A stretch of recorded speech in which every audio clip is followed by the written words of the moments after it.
Good afternoon and good morning wherever you are globally. This is Rebel Radio. Want to welcome you to Rebel Radio.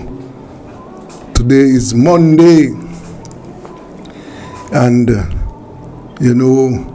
as usual, we are here to present to you important information and discussion on what is happening globally. Yes. Well, for this evening's program, at 2:30 we are going to be having a discussion with our public commentator Lucius White. At 3 o'clock it is Be Sure. That's the program that is dedicated towards providing you with information and what you should do, how you should prepare yourselves for emergencies. At 4 it is workers' time, and lots of things are happening at the workplace. The workers are being shafted. We intend to, at 5, to have a discussion with the mayor of Port Maria, mayor, yes. And then after that we will go overseas and talk to members of the diaspora. Yes. Well, lots of things happen over the weekend. As usual, we couldn't escape the killings. Yes, the killings continued. In Westmoreland, that once quiet parish, there 7 people were shot yesterday, 1 fatally. And as I said earlier on, that I can't think of a 24-hour space since the start of the year when we have not had a murder. And this is in spite of the fact that the numbers are down when compared with the 6-month period last year. They are down, but the killings continues, man. Yes. And the politics, yes, the killings and the politics, they are with us, right? Of note, Southeast St. Ann, you will recall that there was the delegates voted earlier this month. Yes, Southeast St. Ann, that is the constituency. That constituency was first won by the PNP in the 40s. Yes. And they have held on to that constituency ever since, Well, the incumbent member of Parliament, Lisa Ann, has indicated her intention to leave, and they are seeking a candidate to replace her. Well, earlier this month, 3 candidates threw their hats into the ring. Well, earlier this month, yes, Dr. Kenneth Russell, Wavell Hines, that's former cricketer Wavell Hines, and Patricia Duncan. Well, out of that over 700 votes were cast, Dr. Russell emerged with the most votes, 300 and odd, but not enough for in order to fulfill or to meet the rules, the requirements of the party.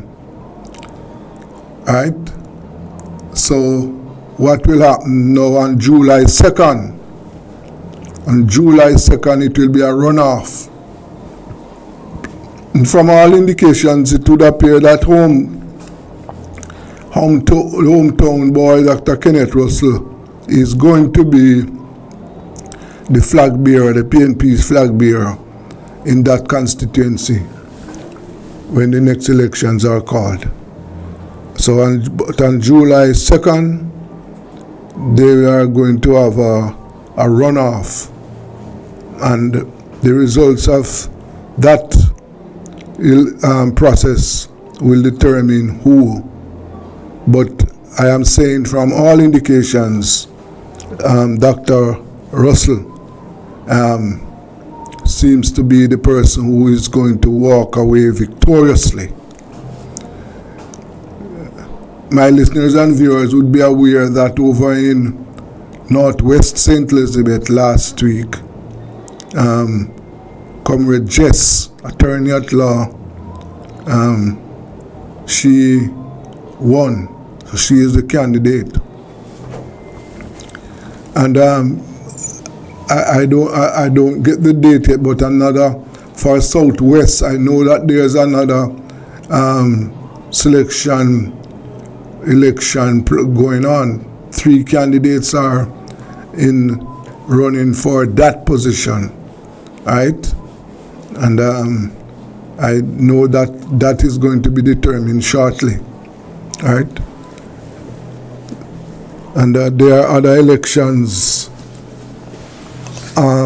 planned for candidates in Manchester and some other constituencies. But from all indications, it would appear, the PNP is preparing its list for before conference. We are now in June, so they have 2 months to prepare their slate for conference in September. Yes. So politically, we have seen signs that the parties are getting ready for elections. The leader of opposition has indicated his intention to take the government to court if local government elections are not held next year. So, what we are looking at is that both the local and the general elections, they are on the table. Right? On the table. The entire tour. We can expect to see the local government elections next year. And historically, the ruling government, ruling party, has never waited until the 5-year.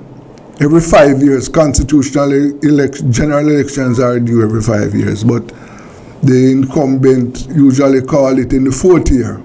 Now it will be interesting to see if there are going to be local government and general elections next year. But we have seen signs that they are preparing themselves. Yes, they are preparing themselves. Yes. Another important bit of news last week was the DPP issued a caution to the Integrity Commission. Yeah. Said that the Integrity Commission should be wary of triggering particular perceptions about people by words, actions, or non-actions. We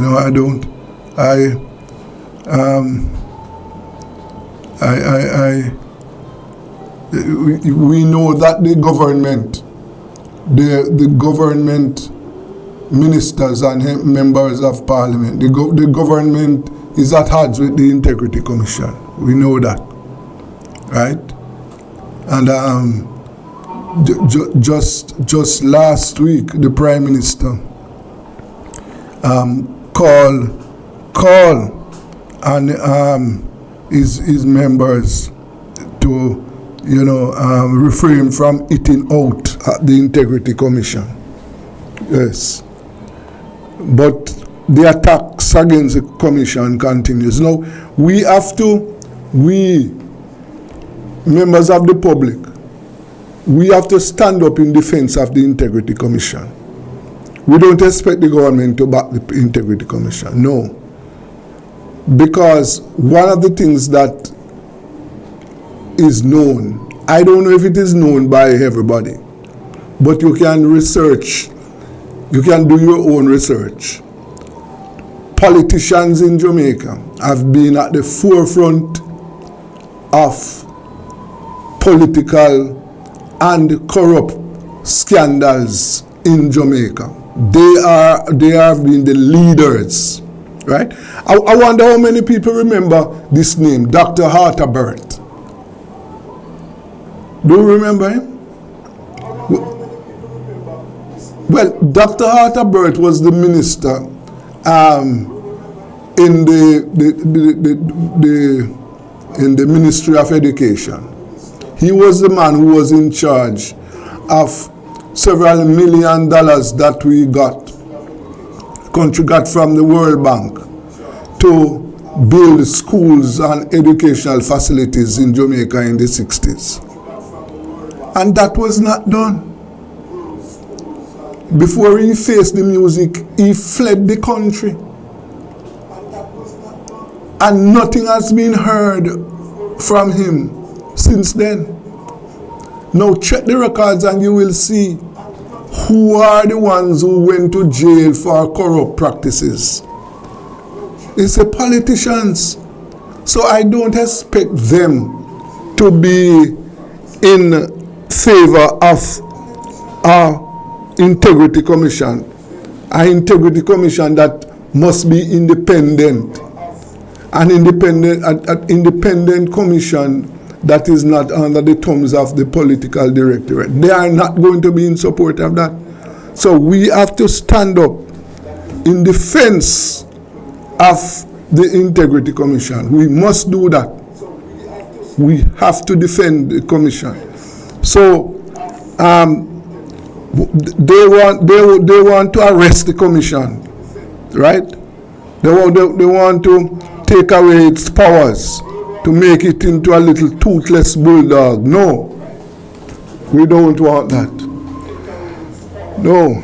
Well, at this stage, we are going to take a break now for Frankly Speaking. You know, that's a podcast done by one of our colleagues and supporter, Franklin McKnight. So let us take a break for weekly podcast, Frankly Speaking.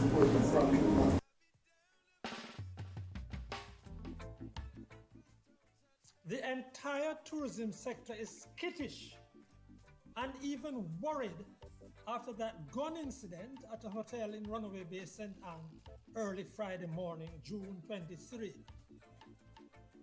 Good day, this is the 77th episode of the Frankly Speaking Jamaica podcast. Winnie Anderson Brown knocks over the sentiments and argument about women fathering children, and Desmond Richards keeps a focus on the Constitution and crime. Please subscribe to this podcast if you haven't yet done so. Before I take on breadfruit, yes, the breadfruit, I have to comment on Friday morning's gun incident in Runaway Bay. Frankly speaking, there is tremendous skittishness among hoteliers and interests in the tourism industry. And I mean from the investors overseas, some of whom have come in, through the management levels to the worker on the line. This follows that incident on the North Coast with armed robbery at FDR Resort, a relatively small, long-standing, family, all-inclusive property in Runaway Bay, St. Anne. Now, this was before daylight. Indeed, it was a rare gun incident at a Jamaican resort or involving tourists at all. Now, almost miraculously, nobody got hurt. That should not, however, disguise the fact that our existence is precarious. Crime is a Damocles sword for the industry and a huge shackle for us, the people. And that includes the parishes of the North Coast. No need to trot out the figures here. Given what we have learned so far about Friday morning's assault, anything could have happened. Anything. Frankly speaking, it doesn't take an overactive mind to conceive of what consequences a bad outcome would have had for tens of thousands of people and the leading light of our economy, tourism. Now, Winnie Anderson Brown. Last Sunday was Father's Day. And can I tell you, every Father's Day I get in trouble. How so? Every time I hear someone say, Happy Father's Day to all the fathers and the women and the mothers who father, I raise an objection because that is rubbish. A woman cannot father. She can provide financial support. And the role of the father is much more than that. The emotional and social support that a man provides, a woman can never do that. Just as how a woman cannot impregnate herself. I don't care about this artificial insemination or what have you. It's not with anything that a woman produces. So it's time to cut out this nonsense and speak the truth. Men must play their role as men. Women cannot do it. And I am hoping that next year, when Father's Day comes, I don't hear some men and women who are misguided talking about Happy Father's Day to the women who father. It's time to stop this nonsense.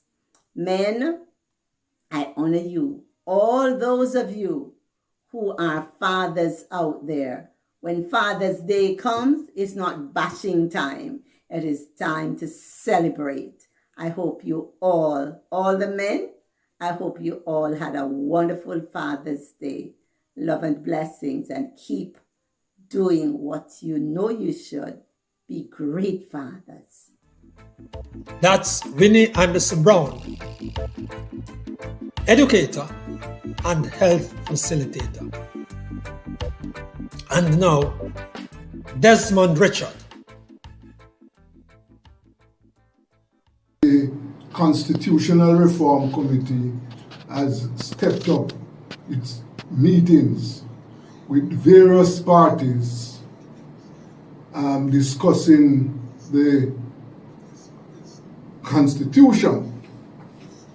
Now, this is an opportunity for all parties, and I'm talking about parties representing the people, to put forward their proposals in writing to the committee, because we must not believe that we can expect the current political directorate and the current political players to make the changes that we want to see in the Constitution.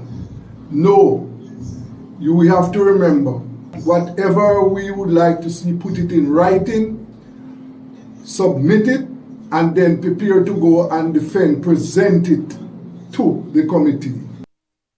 Now, on another note, when are we going to be tired of the chilling wail of anguish by parents who have to bury their children murdered by criminals in this country?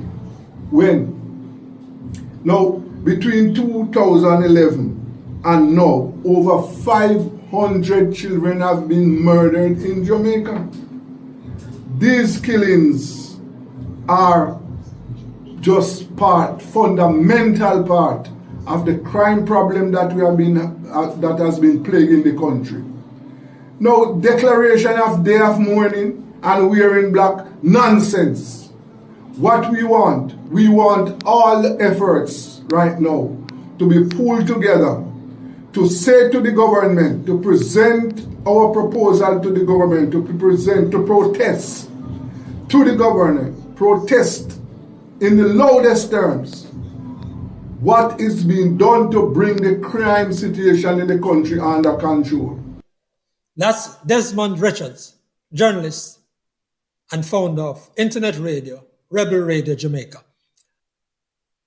I am no chef, but left to myself without anyone to prepare meals, I would not die of starvation or food monotonational alimentation. Not in Jamaica anyway. One of the treasures of this country is the food and the ability of the Jamaican people to have fun with it and full belly with it, with what is not necessarily cultivated either. I've come to this topic because it's breadfruit time. Lots of breadfruit. But even so, they are selling at between $100 and $500 each. I don't want to digress, but food cost is unbearably high in Jamaica right now. And it is to be noted that several grown provisions, as well as condiments and fruits and vegetables, have not come down in price since the early year rise.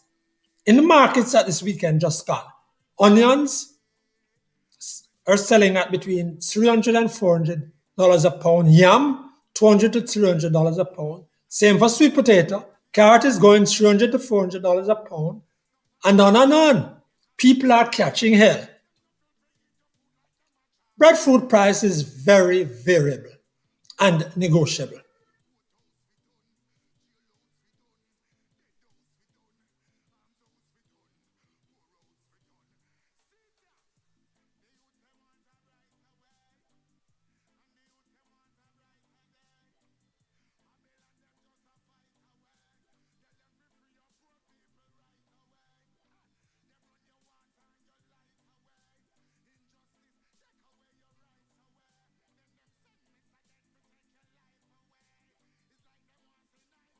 Was as delicious and mouth-watering as the real thing itself. I love the roasted ones, sliced thin, then fried. This is nutritionally awful, I must say. The oil and the salt with which we put on. But I like that sin. I'm saddened that breadfruit chips that I have had never taste distinguished. Which reminds me that some other country will possibly start doing it and doing it well and exporting it to us. It's a shame that we in Jamaica are importing banana chips from the Dominican Republic. Almost all the banana chips we get here is imported. We who were producing such wonderful chips 40 years ago from rejected banana and now importing this stuff. And that's my beef with breadfruit and our processing industry. I did call the Bureau of Standards to get some details on what's happening with this and other Jamaican food. But I won't tell you about the reception I got.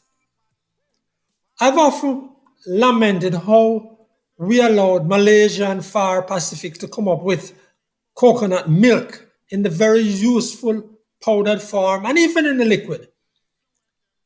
That science or food processing is inversely related to the foolishness we used to do about coconut husking competition at Denby. Rather than providing the resources and encouraging science around our food, we were rewarding the use of machetes on coconut at Denby.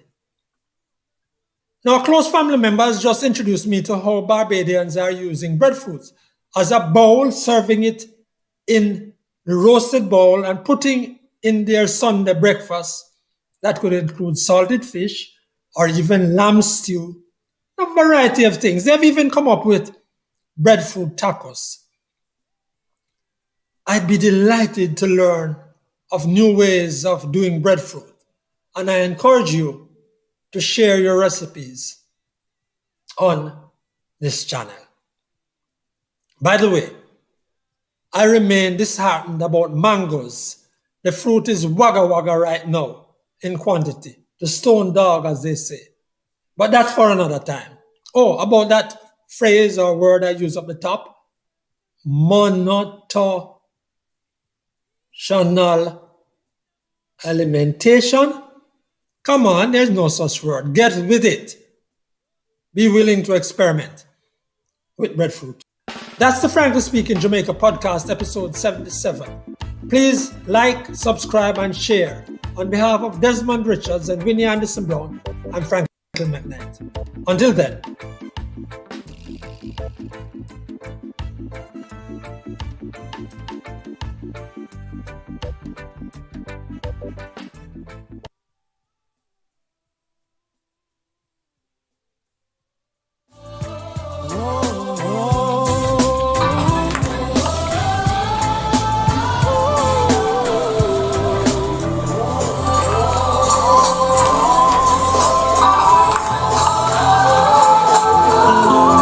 Put on my phone, put on my phone. Put on my phone now.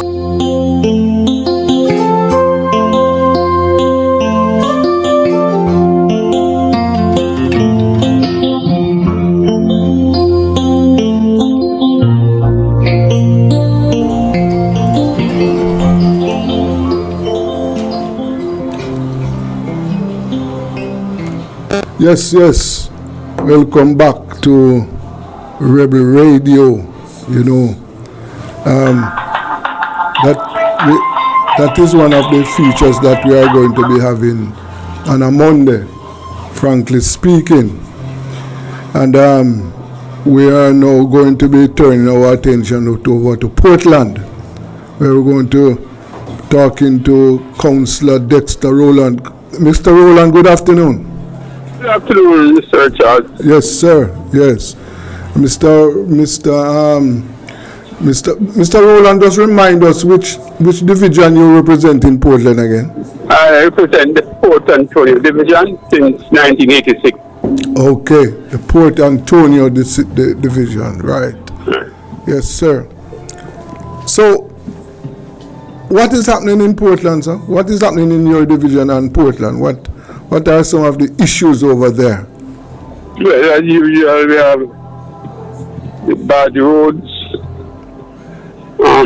water problem in some areas, just coming from snow right now. Yes. Water problem in some areas. Unemployment is high. And then probably have sometimes the level of victimization. Victimization? Yes. Yes. That is political victimization? Yes. Explain that. Who is behind that? I get that. No, explain that for us. Yes, tell our listeners about what is happening with that. Yes, certain position, particularly in the health department. Yes. And that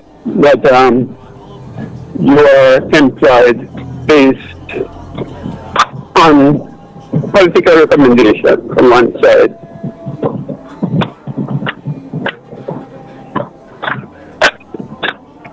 So you can only get it if you are recommended by a politician on one particular side.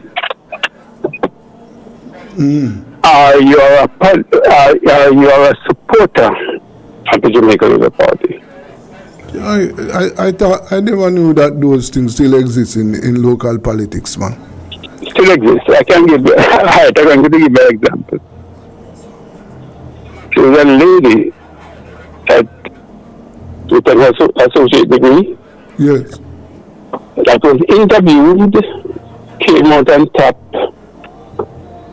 in the interviews. Yes. Started to work, and within 3 days, she was kicked out of her job when they found out that she was coming from a PNP family. Are you serious about that, Councillor? Extremely serious. Just last week, she told me that I must express her thanks to the Portland Municipal Corporation and the Ministry of Local Government, because she's into a into one private business now, and she's grateful for being kicked out of her job, because if not, she wouldn't have get into the position that she's in now. Because she had sworn not to seek employment again, because she had just left school with an associate degree, came from a poor family, did apply for a job, start to work, or school fees and things like that. Yes. And she was kicked out. And you see, victimization, I think they exist in both parties. Yes. But it's a thing that I detest with everything in my heart and my mind. I've never practiced it. Yes, sir. And but you see it happening so much now that it really gets to you. Because I think that everybody pays taxes, and I can understand the politician is looking out for a man who supported you and work for you and things like that, because in the church practice things like those. But to deliberately exclude somebody from being employed because they are PNP or guilty, I detest that. Okay. No, that is something that we must try and wipe out from the politics. We can't. Yes. Yes, we can't do that. But you mentioned something about I observed that Portland is having water problems, and Portland is a parish with lots of water. I also observed that the rainfall in the parish has fallen, but I still yes, but I still believe that there is enough water there to serve the parish. All right, there was in about 2003, I think, we had under Robert Pickerville, he initiated the water, sewage, and drainage program for East Portland. Yes. In which it was started, but it hasn't been fully completed yet. In particular, water project was also dig from new wells up there around the valley to supply areas as far as Castle and as far as St. Margaret's Bay. But it's still lagging behind. That project has not been completed. Therefore, that is why you will have it. Because when you look at some areas, the areas surrounded by in Portland, surrounded by the River Grande, surrounded by the Swift River. It's also a big one surrounded by, I remember they had it in a river now. And yet, they are without water. Yes. So, it must be a lack of proper planning.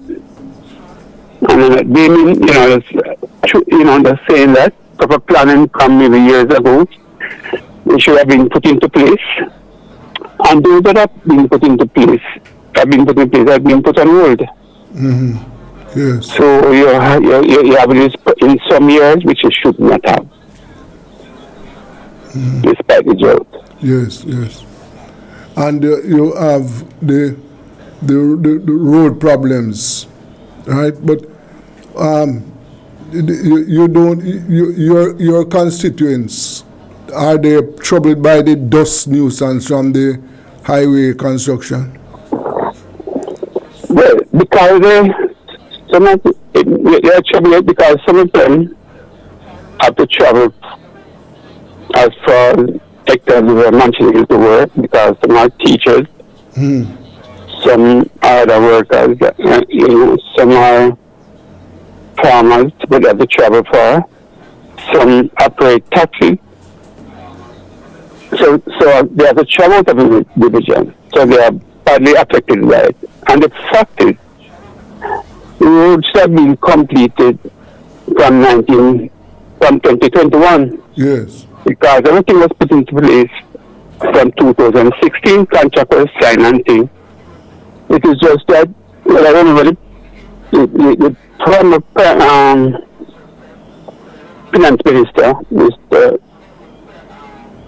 Shaw, saying that at the time that they're going to go do the highway, but they are going to, he said, and I quote, it doesn't make any economic sense to do a highway from Kingston to Portland.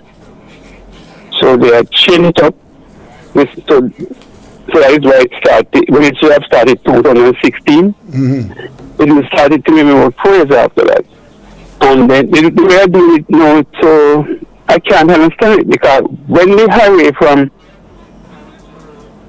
Negril to Port Antonio was being done, it was not like this. It was done in parts. Yes. Sometimes there's one side of a road being done. Yes, yes. But no, this one, everything is dug up one time and give the people a really difficult time. There are some people travel from there to come to my division to work. And it's really a big problem. Yes, yes. And there's like a proper planning. You must have problems, if you're working on a road like that. But it shouldn't have been so big if they were doing it the proper way and thinking about people. Yes, yes. I can't well imagine that. So, but apart from that, you also said that there are other roads in your division which needs repair. Yes, you have. All right. Just recently, there was a road in my division. Well, near Hill. Before I came in, there was no road there. There was a track. Anyway, I built a road there. But as last year, it had reached into a bad condition that no taxi could go, no car could drive up there. Anyway, thankfully, there was a program in place at the Portland Municipal Corporation. And I have to, there are times when you have to give some ministers some kudos, and I really have to give a little credit to the Ministry of Local Government. Yes. For the Minister of Local Government for ensuring that the program, which had started some years ago, continue. So I was able to do it, and people can drive up there quite easily now. But you still have some bad roads like the Springbank to Stone Hill Road, in particular the Springbank Road, which is almost impossible at this time. It is not a personal road, it is a national work agency road. And it is traffic almost refusing to go up there at this time. And, really terrible. Okay. And you have some other manner road, like the alternative route to the main road to Port Antonio is in a bad condition now, which is a municipal corporation road, which I requested some assistance from the minister, and he had made a promise, so I'm just waiting on that to get it corrected. Well. But you have the Younger Gully Road, Bournemouth Road, which is also NWA Road, which is becoming almost impossible at this time. Well, that's not good news at all. So, Councillor Rowlands, politically, what is happening in East Portland? I saw the last public opinion polls show that the party, the incumbent member of parliament, was losing grounds. Yeah. And I know it's before she won, that constituency was a PNP constituency. In other words, the PNP represented it for many years. Yes, we have had that constituency since 1989. Yes. So, but they are not the party lose our win, that seat is always won. Well, I think when people were excited, like the last election, a lot of people did not come out to vote. Maybe, I don't believe 40% of the people voted. It just didn't come out. And the people now are anticipating a lot of things to happen based on promises made. It is not happening, so the people are really turn off now. That's why I see a drop in support for the JLP. Not only in East Portland, but in West Portland also. In West Portland too? Also, the parish drop to go by the polls. Yes. Not just East. Yes. Yes. And as you are saying, it would have, as a result of that, the promises made by the members of Parliament were not kept. No. People are expecting to be kept, looking forward to it. Yes. And it is not happening. I see. Because I see there have been some demands, for example, the roads. Roads and water seems to be two issues that the people in both constituencies are not satisfied with those. No. Yes. And what some people are saying, and I haven't investigated it yet to know, to make certain that it is true. What was some people are saying when they call me and complain to me outside of my division, they are saying that in some instance, when the water trucks come there, it is only JLP supporters who are getting it. That is as I said before, I have investigated properly yet to certify it is really true. But that is the complaint that I'm getting. And I really hope that it is not true. Yes, yes, because it shouldn't be like that at all. No, it should never be like that. No, shouldn't be. That should never be like that. I hope that is not true. As I said, I'm going to investigate it. But that is the complaint that I'm getting. Yeah. I know that is not true.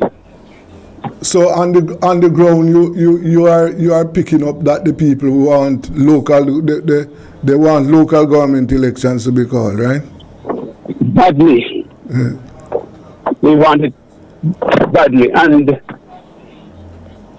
I know politics, and I don't want to see a party government in power do the election like the municipal corporation election 2 times. That means that it doesn't look too good for them. And if they go there and lose it, it's going to be difficult for them to get back in. Yes. And the game is called.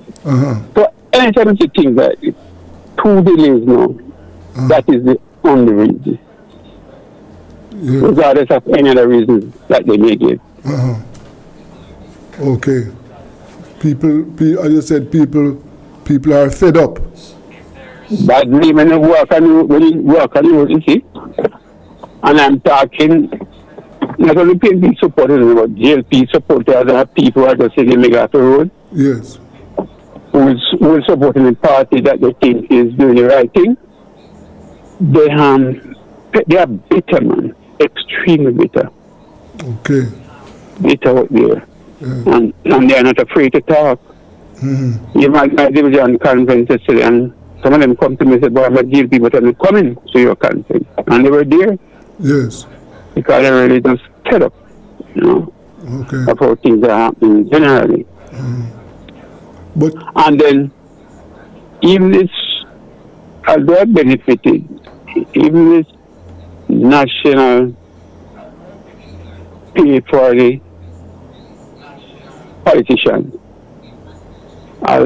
big raising pay is really 200%, 250% raising pay. Has really hit some of the people, People are, for instance, talking to a lady working at the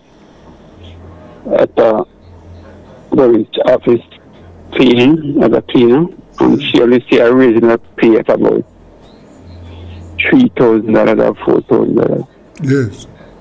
And when you have people getting millions increase, it's going to touch you. Yes, of course. Yes. Yeah. No. And that even like say your pay as double and you say, all right, you can feel a little bit good. Say, well, that is happening. So it's really unfair to the people of this country. Yes. No, the market, the Musgrave market. I saw a news report that the MP has raised 50 million to rebuild the market. But that market is insured. Yes, it is insured. I don't know if the 50 million is to rebuild the market. It's supposed to be to assist, for instance, MP had given out like $100,000 to persons who were registered, which should have maybe amount about like 20 something million, I think. And I mean, the rest is reserved, but it's really up. Well, you know, to rebuild the market, it's going to take some like a time to get the contractor and to go through the government procedures. So I believe they are supposed to use that little money and do some little, put in some 10, do some little repairs here and there so people can keep on earning a living until the market is rebuilt. Yes, but you will recall that she said she was giving up the portion of her salaries to the vendors. Yes, to the vendors. Yes. Yes. That is what make up the 50 million. Yeah. She had gave up part of her new salary still. Yeah. Maybe a richer to that, which came to about 7 million, I think.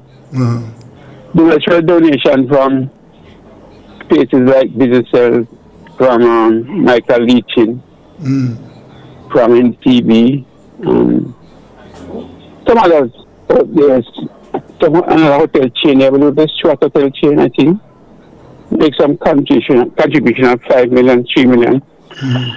And there was $7 million contribution that was which is up to $50 million. Okay, yes. But what is happening to tourism in the parish, Mayor? The tourist minister came here Friday. I didn't know about it. I would have joined the tour. But I know that he made visit to the pier. And I mean to the lagoon here. I don't know where he visited because I didn't know. If I knew that he was coming, I would have certainly joined the tour. But at the moment, no, cruise ship industry is down. Even yacht airways came over to the marine and provide some employment. That is very down too. Yes. Rafting is almost nil. The rafters are really suffering now because at one time was their only source of income. And hardly anybody is coming there now. There were times that when cruise ship came to places like O'Cheers, yes, you'd see boats, you'd see buses coming over for them to go on rafting. right. But all that is not happening now. I wonder if it's because there's a lack of promotion, lack of not advertising the rafting. Yes. But it is really down now. Badly. So things are down in the parish. As far as employment is concerned, where people can get jobs and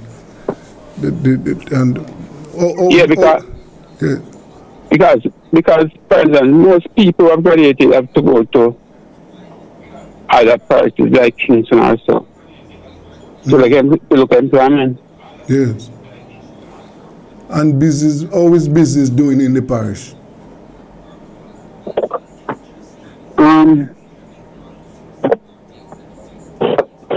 I don't like in the town, like a small shops outside. They're barely surviving. Like in the town now, supermarket and things like that. I believe they're holding their own. Yes. From what I see. It's just like a small shops and things like that haven't been closed.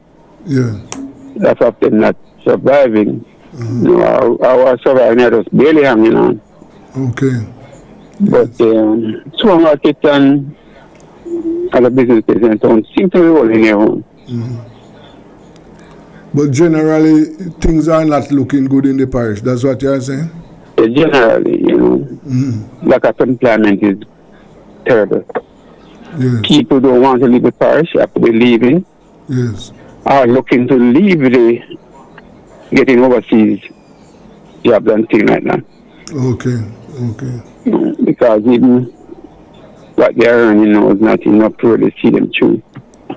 Yes. So a lot of people now are looking to look overseas employment. Okay. Every day. Yeah. Well, Councillor, I want to thank you very much. Thank you very much, sir. And I want you to know that I'll be talking to you again because okay, no problem. We at Rebel Radio, we want to know what is happening with the lives of the people in the parish. Yes. So, thanks very much, Councillor. Anytime. Okay. Thank you. Yes, thanks. So that's Councillor Dexter Rowland, and talking about the situation he represents the Portland division. Yes. Well, you heard it, that things are not looking good in Portland. People are upset. People are not being treated, or the people's expectations are not met. Well, let us see what happens if there's going to be a change of representative over there. Coming up next is Be Sure. Let us go for a break. This is Rebel Radio.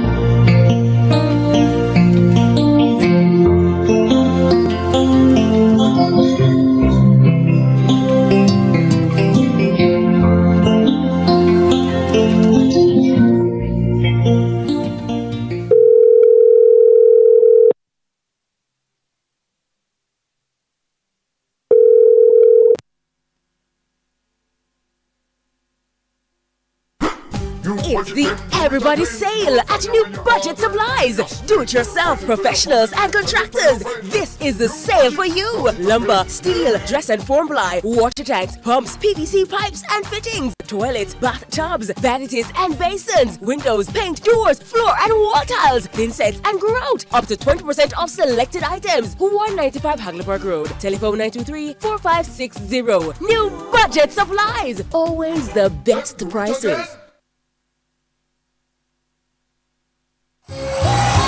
Tools, Hardware and Supplies is having a massive civil servant sale in celebration of all civil servants. Store-wide discounts and specials on new arrivals and best-selling items for all your home renovations. Best quality items at the lowest prices island-wide. You will love the savings. Just show your ID and you're good to go. So come visit us at 279 Spanish Town Road, 4 South Camp Road, 8 Red Hills Road, or online at toolsja.com. Tools! The Lion King of Hardware. Ever wanted to share what you know about a crime, but were too afraid? At Crime Stop, we make it easy for you to report on crimes safely and 100% anonymously. All it takes is 4 simple steps. First, contact the tip line at 311 or visit www.crimestop.org or www.311tips.com. Then share what you know anonymously with one of our trained counselors. Any information related to criminal activity is accepted. We don't want to know your identity. We don't record calls or use star 69, and there is no way of tracing tips over the phone or online. You'll also be given a file number for your tip. Next, track the progress of your tip by calling our tip line at 311 and quoting your file number. Finally, if your tip leads to success, you will be be eligible for a cash reward. Rewards will be paid out upon request through a trusted disbursement agency with verification process to ensure that your identity remains hidden. Share what you know anonymously. Contact Crime Stop today. Jamaica. Best decision ever. Feel the sand between your toes and the gentle waves of the sea on your skin. Feel the warm Jamaican breeze lift your spirits and nourish your soul. Escape to exactly what makes your heart beat. You will love every moment. Jamaica, heartbeat of the world. Let's go. Do it for your best life, wait. Go check your HIV status, wait. So keep your life trending, no pretending. Me I tell yourself it, do it for you, do it for you. Every time you are link with a condom, coulda Ozzy, coulda wife, coulda be a random. Condom connect and protect your profile. Be your own fan, do it for your best life. Do it for your best life. Do it. Don't put yourself at risk. Condom connect every time. Do it for your best life. Do it.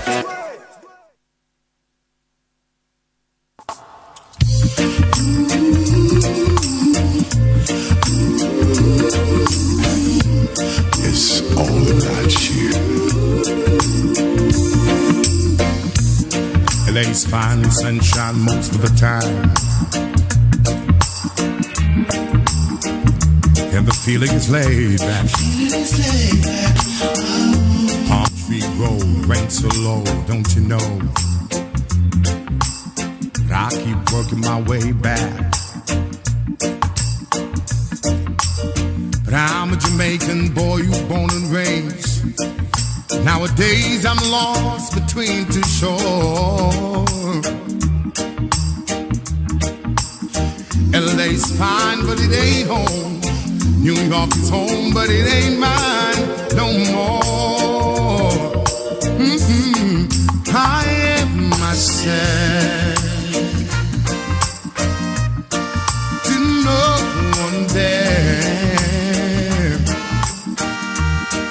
and no one heard at all, not even the chair. I am my pride, I am said and I am lost, and I can't even say why. Leaving me lonely still. Did you read about a father who dreamed of being a king? And they all became one, except for the name. A few other changes. You talk about me, the story is the same one. But I've got this emptiness deep inside, and it won't let me go.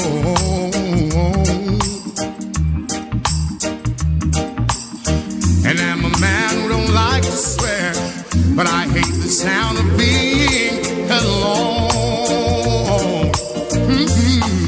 I am myself to no one there,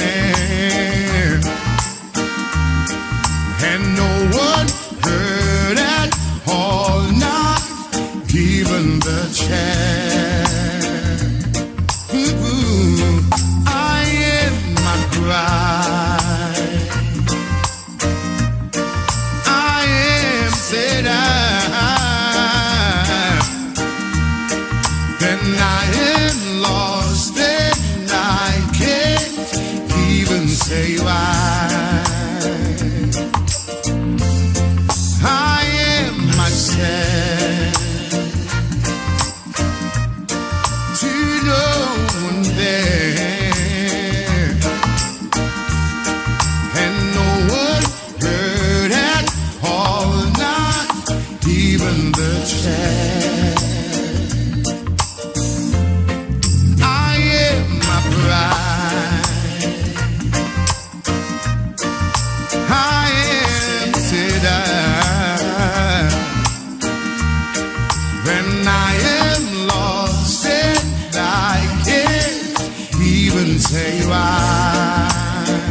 leaving me lonely. Oh yeah, hey, hey, hey, hey, yes. Oh, hey, hey, hey. Yeah, baby, dance, little more for me. Yeah. Oh, yes, sir. I've been watching you across the room. Wish I could tell you how I feel. If I could get closer, a little bit closer, then I'd show you the deal is. All night I've been uptight, and then you're inside, and then I'm alright because you're so clean. If you know what I mean to hold you and never let go. You need to be here in my arms. Hey babe, on my shoulder. You need to be here in my arms. Hey, hey, hey. Don't let the waiting be too long. Can hardly wait a minute more. Say excuse to the crew you're with. Come feel rubbered up hardcore. Yes. All night I've been uptight, and then you're inside, and then I'm alright because you're so clean. If you know what I mean to hold you and never let go. You need to be here in my arms with your head on my shoulder. You need to be here in my arms. Yeah, yes. Dance for the Lord. We dance there in the meantime. Dance for me, Lord. Hey, hey, hey. Dance for me, baby. To be blind, I'd love you to do. Dance for me, baby. Oh yeah. A work of art, that's what you are. Any which way your body turns.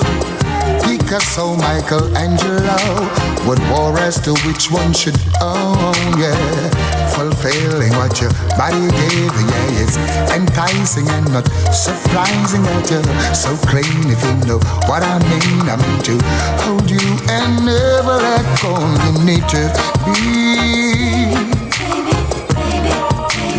here in my arms. Special lady, you need to be here in my arms. Rock me like that, baby.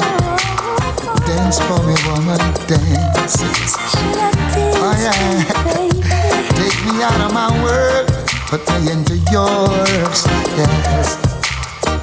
Hey babe, I want you to dance, baby. Dance, baby, dance for me, yes. I love you like that.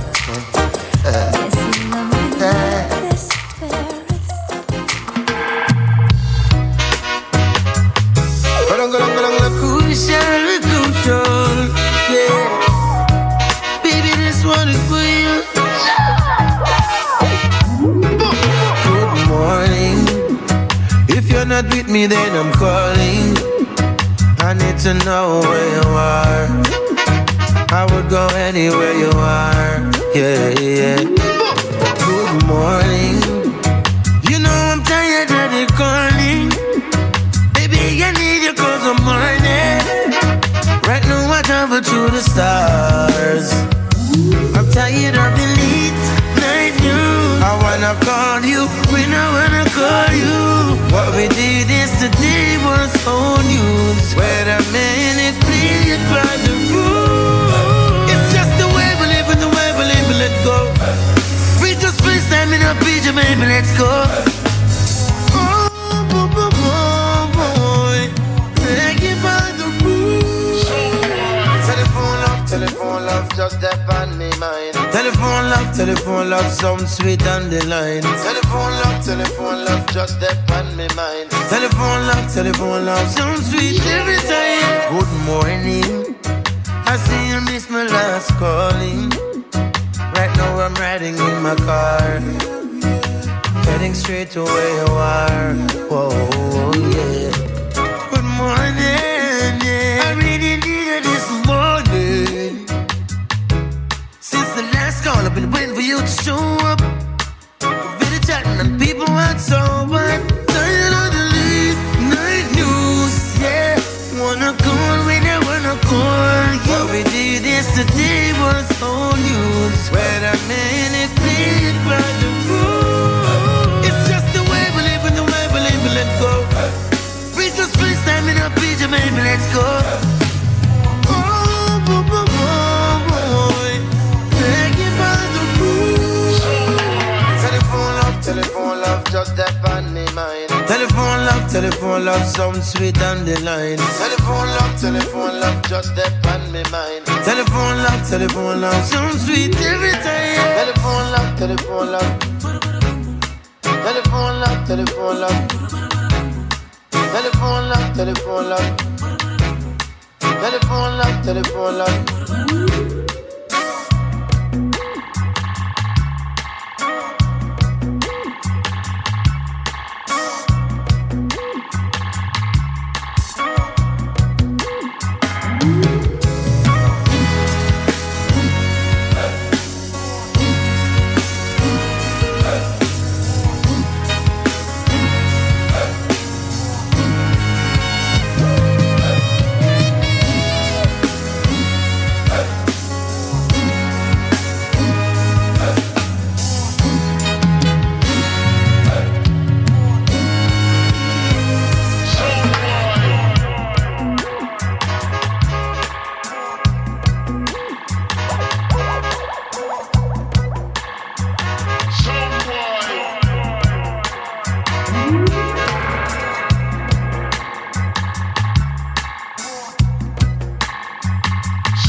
see those eyes. Whoa, I smile.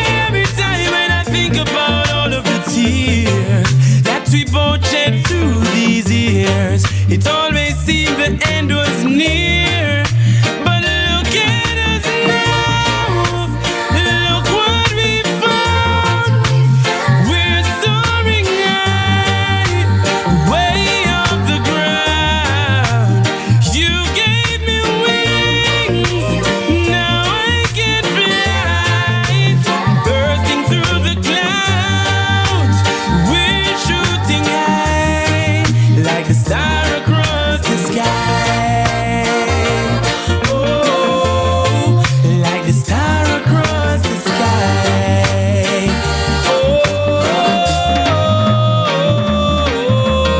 Oh, when you thought I would walk away, when we heard all the things they said, when we thought there was no other way, I promised we would make it through it.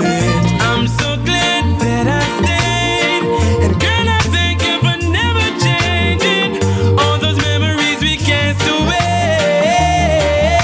Just look at us now. Look what we found. We're soaring high, way off the ground.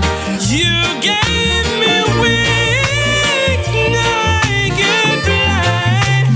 Bursting through the clouds, we're shooting high, like the star across the sky. Oh, like the star across the sky. Oh, the star across the sky. Oh yeah, yeah, yeah, yeah, yeah. Oh baby, yes. Oh yeah, yeah, yeah, yeah, yeah, yeah, yeah, yeah, yeah.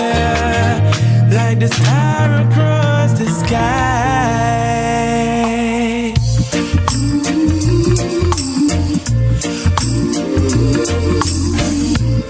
It's all about you.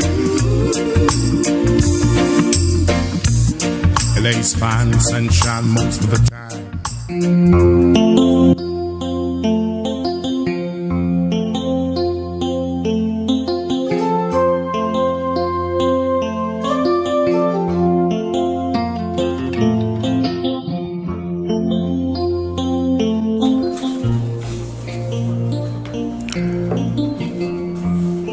Well, welcome back to Rebel Radio. It's time for us to deal with our program. Our program, which is designed to prepare you for eventualities, to prepare you for a rainy day, and that is Be Sure. And as usual, we have our well-known insurance agent with us, Mr. Lloyd Brim. Good afternoon, Lloyd. Hey, good afternoon, Desmond. Both to you and your listeners. Yes, yes. Well, you know, something that we would like to, I would like you to address this evening. So, for example, I have my parents, and they are old. Some are ailing. Now, the question is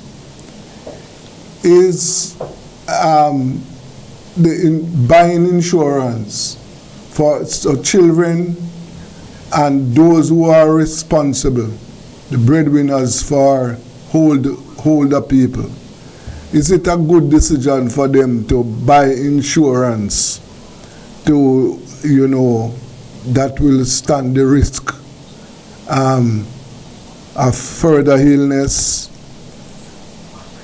And let me put it this way, is insurance an investment or a safety net for these people? Is it a good safety net that they could use to, just in case something happens to those elders?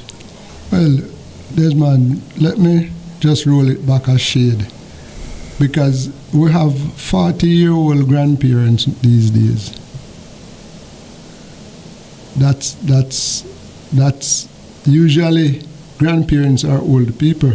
Yeah. So nowadays they can begin at 40 and 30 and so. But the point is, regardless of their age, once it is within the insurable range, it is a safe, sensible thing to do, because if you look at what we're always saying, and I'll say it again today, risk, everything, every step of life, every activity, every age, people are subjected to risk.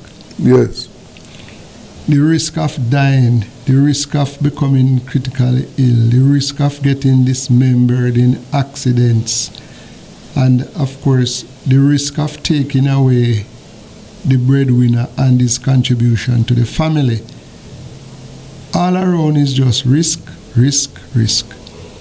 And wherever a risk exists, if that situation happens, it means that we're usually talking about financial issues when we talk about insurance.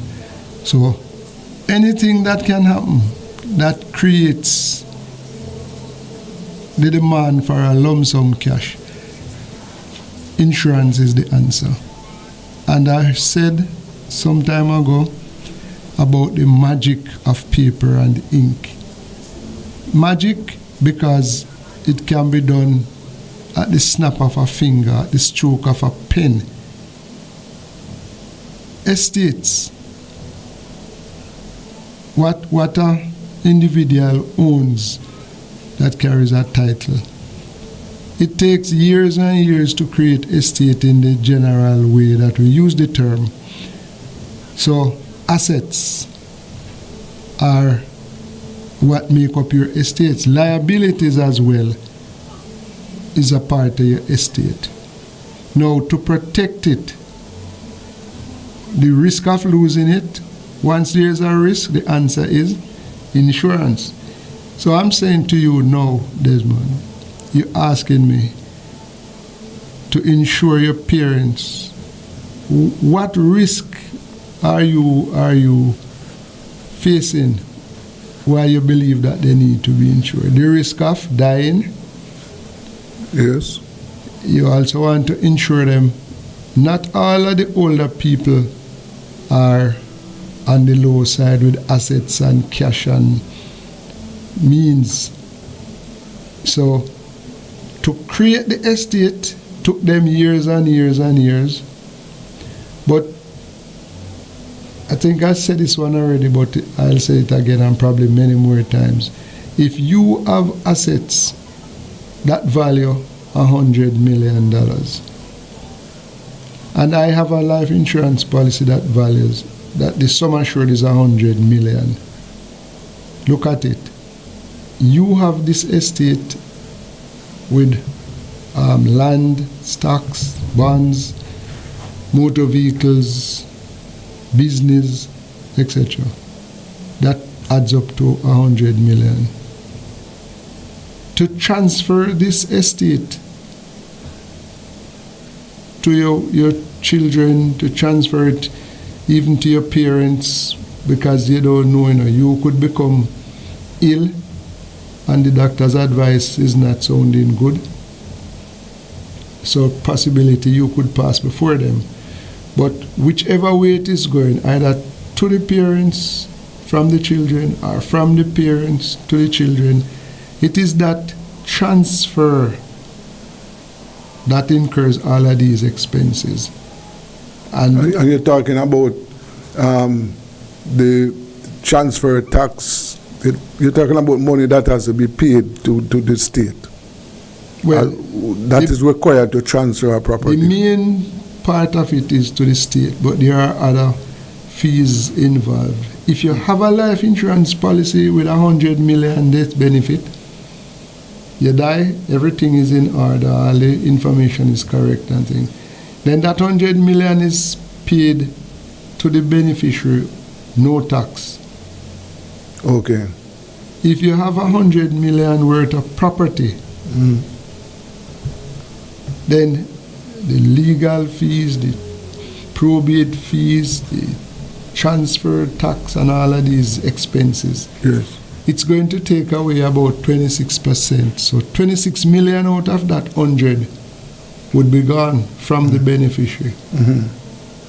But with the life insurance policy, the entire 100 million would go without any charge. Straight into the, nowadays is to the bank account, goes into the beneficiary's bank account. And the taxman will not have to be spoken to. Okay. That's what we mean by the magic of paper and ink. Because once you sign that insurance contract, then you're actually creating an estate of 100 million. And whomever it is to pass to, it will pass in full. When it involves other assets, those taxes are involved. And Okay. remember, some time ago, I think we said it, and it's appropriate now as well, there are some things that don't attract tax. One, it must have a title. So artwork and jewelry are the two that comes to mind immediately. Because people's art collection usually value a whole lot of money. The artwork, the craft work, all of these things. And when the creator passes, whether it's the singer, the sculptor, the painter, whoever, when they pass, these things become more expensive. But there is no fee in transferring them from one owner to the next. Okay, all right. So you are saying that it is in fact a good idea, and it is a worthwhile investment to look at insurance as an investment, or one way of protecting, one way of putting in place something for emergency for the parents or for the elders. And there are policies on the market that are ready to take care of these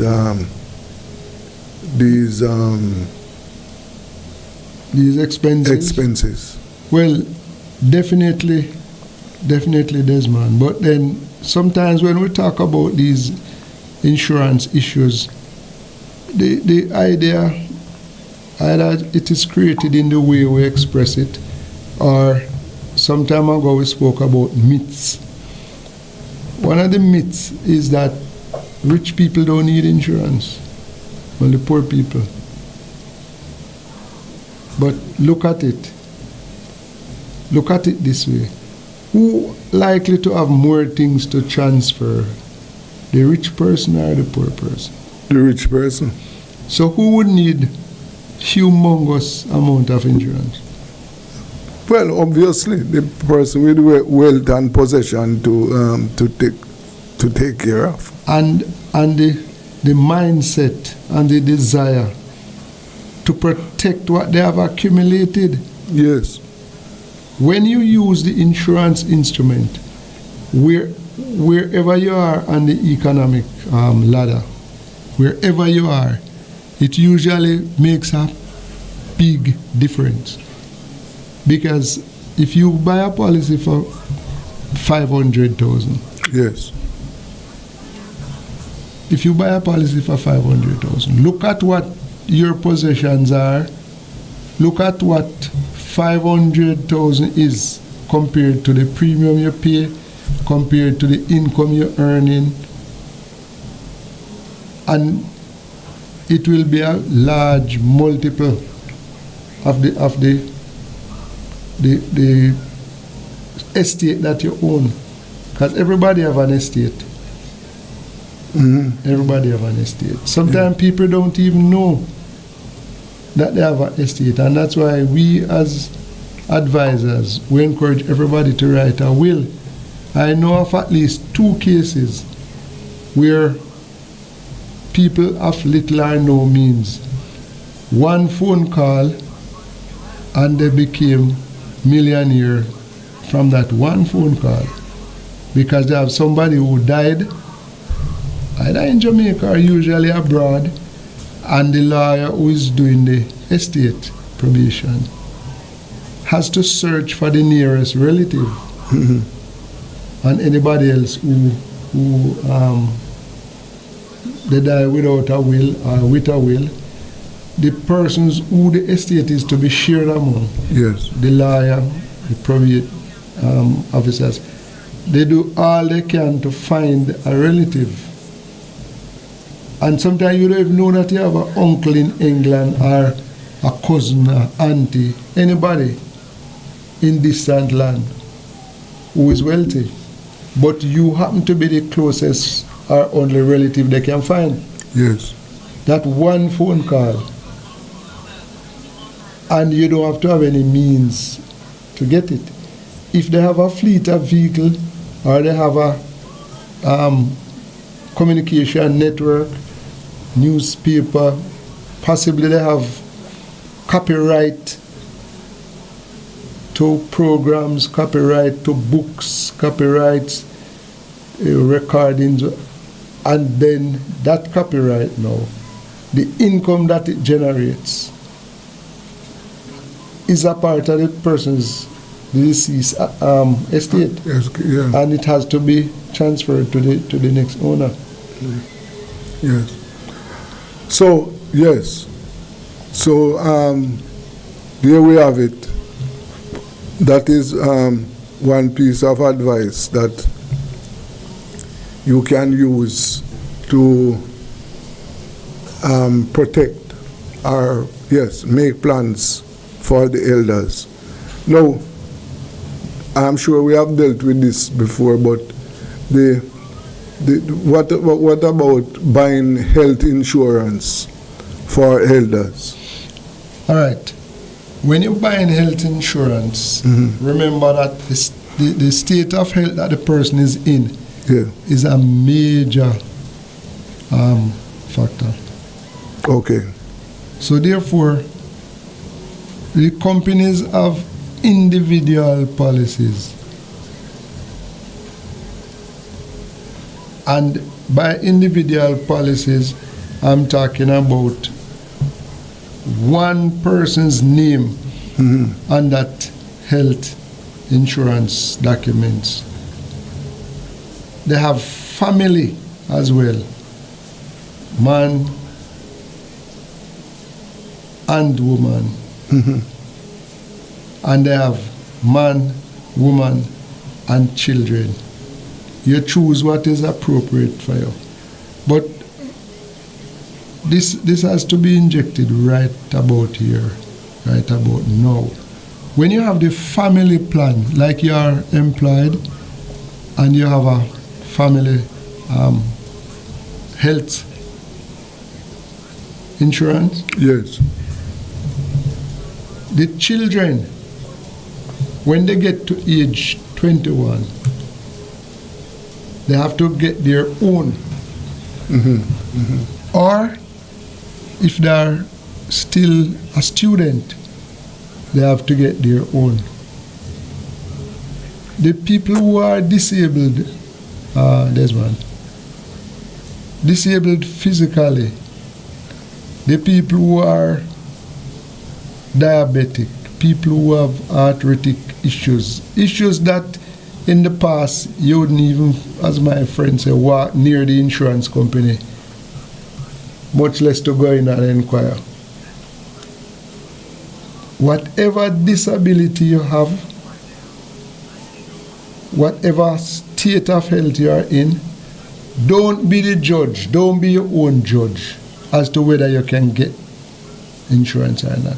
Yes. Call the insurance company's office and ask that they send you a representative.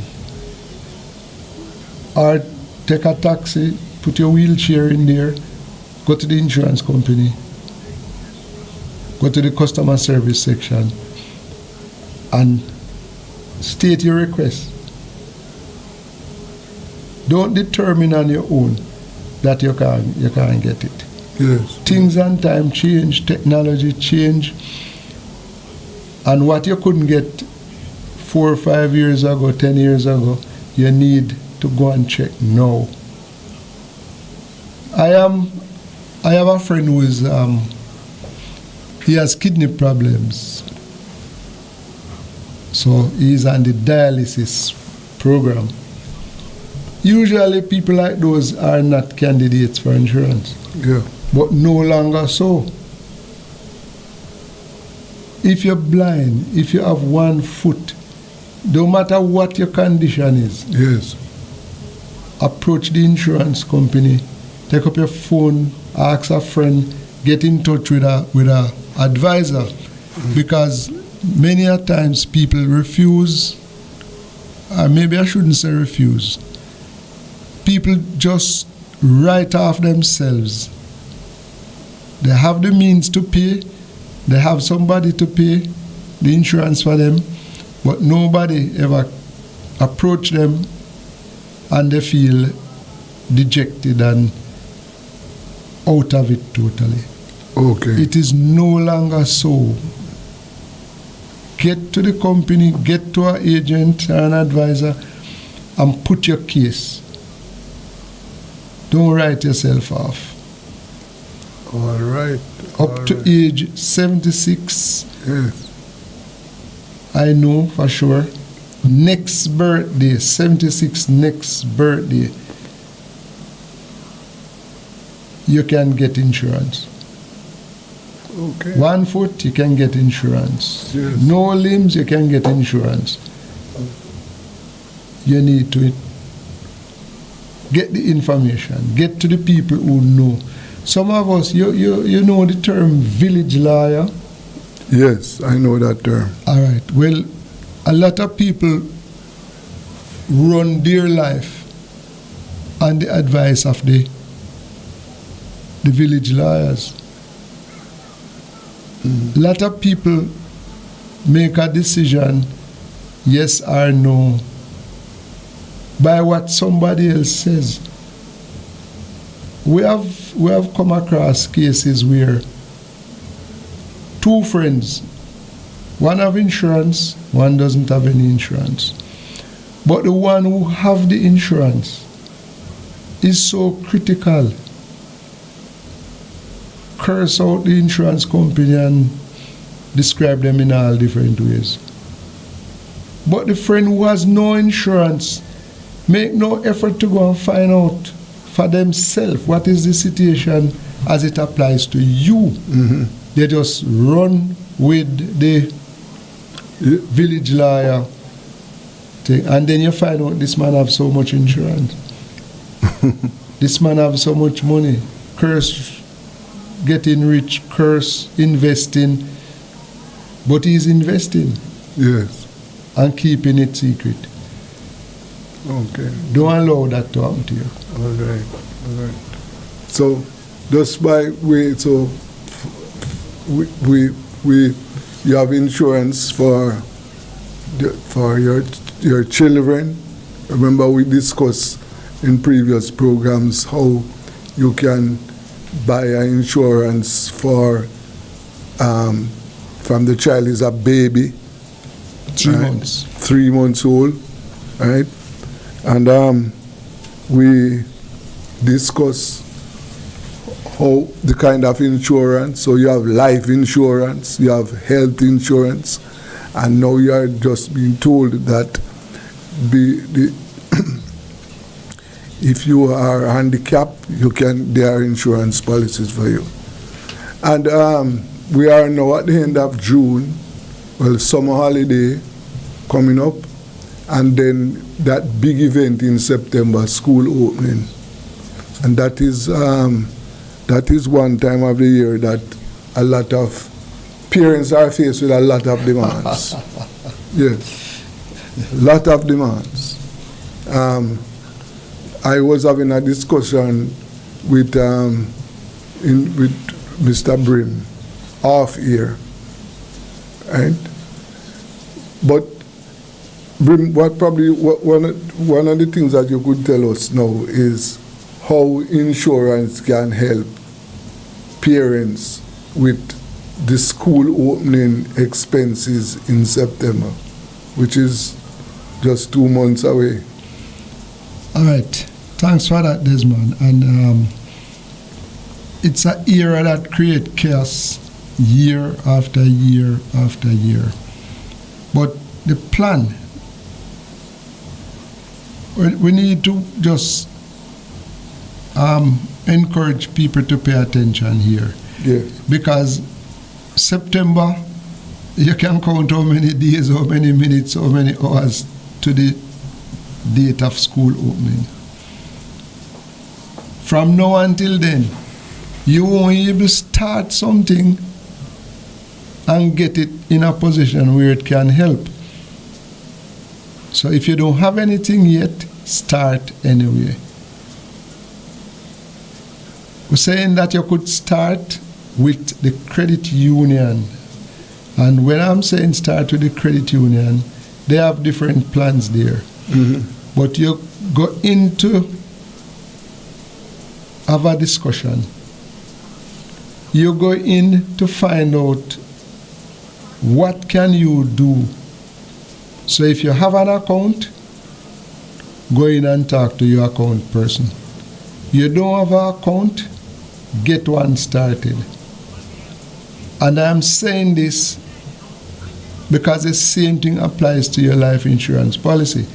If you had the policy over a number of years, you go in and you check with the customer service office to see what state your insurance policy is in.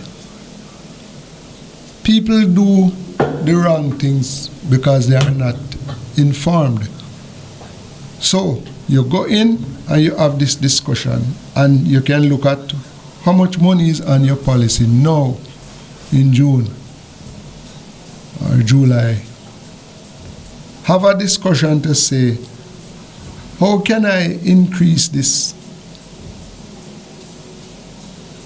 I'm saying this because people come in, look at their insurance policy, and they realize there's some money there.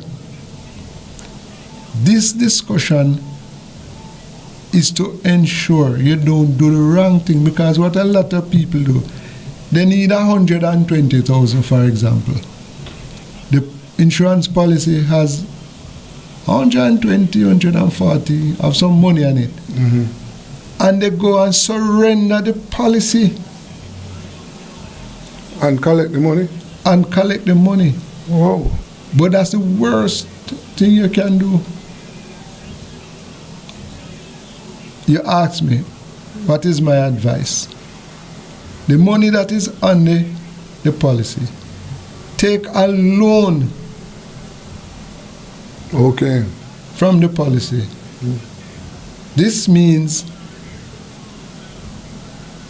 you and I, Desmond, two of us have insurance policy, and the two of us need 150,000.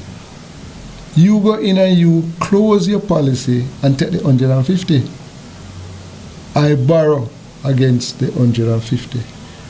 And we're going across the road and both of us get run over by some vehicle. You who close the policy and take the 150,000. Mm. That's it. You are left uncovered. That's it. Yes. I took the 150 in a loan. Yes. So if my insurance covers me for $1 million, I have the 150, let's say, in my pocket. You have your 150 in your pocket. And some unscrupulous person take the 150 and disappear. They take my 150 and take your 150. Yes. Your family can't go back inside the insurance company to claim anything. My family can go in and claim the death benefit and the insurance. Okay. All right. So seek advice before you work.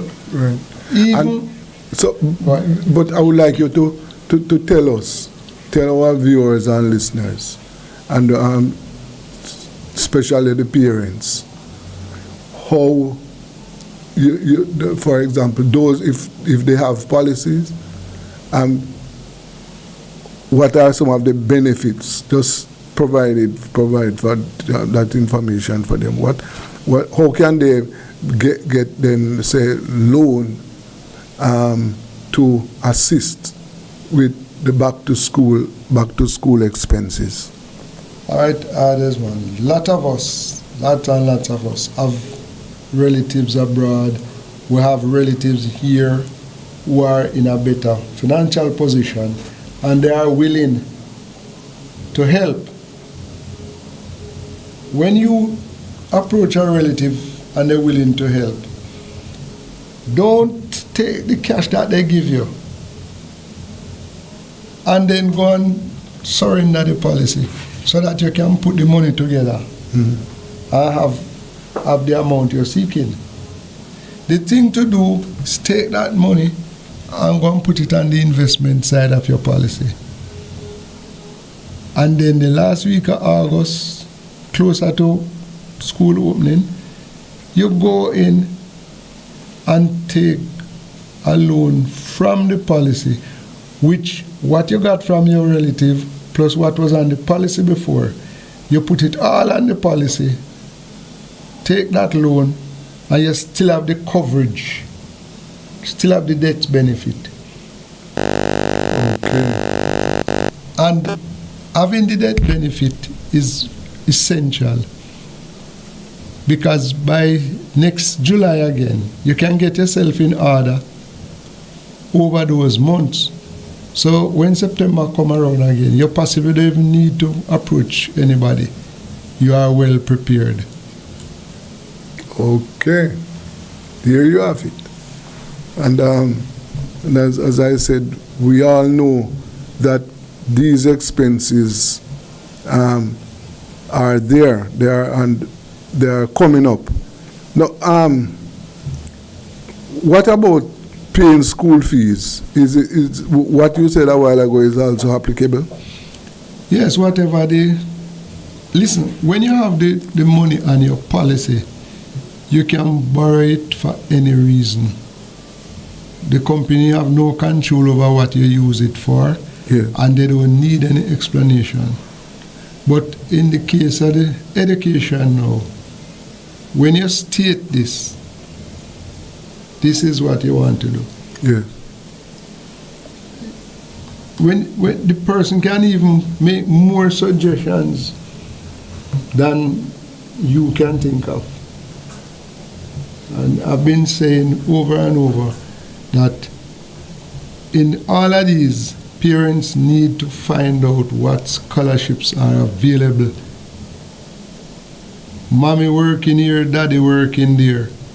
Lots and lots of companies these days, they have programs, assistance programs for employees, both from the top, right through the middle, right down to the bottom. Mm-hmm. Guess what category of people come in and ask for assistance the least?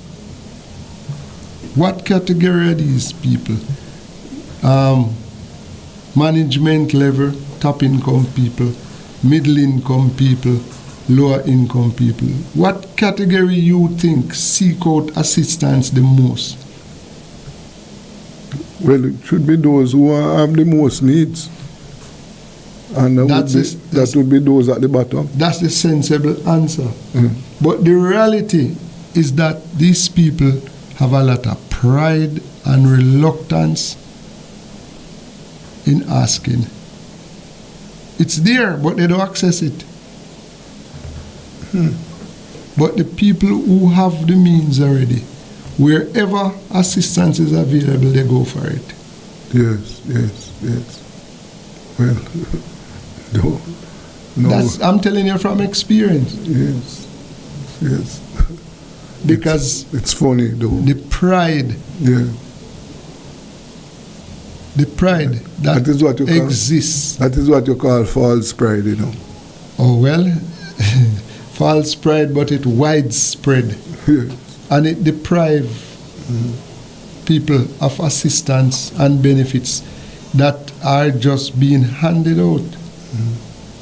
Yes. So these are things we need to talk about over and over and over. And you might be able to get companies who are steeped into giving. Get their representatives to come and talk with you. Get their representatives to come and outline the assistance that's available. Because assistance is there. That's a good idea. I must take up that. Because I know that things are tough, and things are always, situation has always been challenging for those at the bottom of the economic ladder. They have always been stubborn. So whatever assistance, as you rightly said, whatever assistance is out there that they can access, we should help them to access those plans and programs, because they have their children, and on this program we must emphasize that education is key, and parents, we are willing to play our part to ensure that people, the youth access education. It is so problematic when they don't. They cannot take the initiative on their own when they are at certain age. No. So it's the parents who need to be informed, the parents who need to get this information and to act on it. Lots and lots of companies budget funds for this type of assistance, and then come the end of the year, the management have to ponder and wonder if it makes sense to put this on offer, because nobody is coming to take it up. But they don't know. Yes. They're not informed. As you said, one of the things that we think we want to do for this program, to get in touch with companies, find out what they have, and help to publicize it. Get them to come on the program and explain it. And because it might be the case where some people who are employed at some of these companies might not even be aware. Exactly. Of these opportunities. Exactly. Yes. And these activities, these contributions, really put the company in good light. Yeah. Really put the company in good light, and it is creating for them, as time go by, it is creating a good image. It is also helping in their accounting, their tax accounting, yes. Because the government is in support of this kind of activity, and for the company to really increase it. Let's say they have been doing 2 million. If the demand and the request and all is recorded and it comes up to 6 million, people asking, gradually they will increase it. Yes.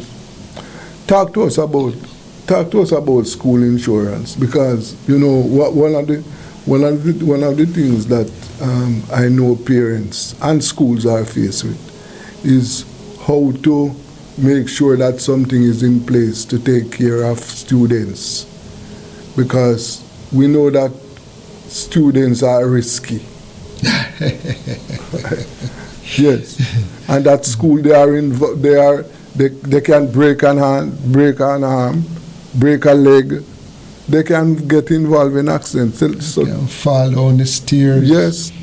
Talk to us about that kind of insurance. That kind of insurance is very common. It is available.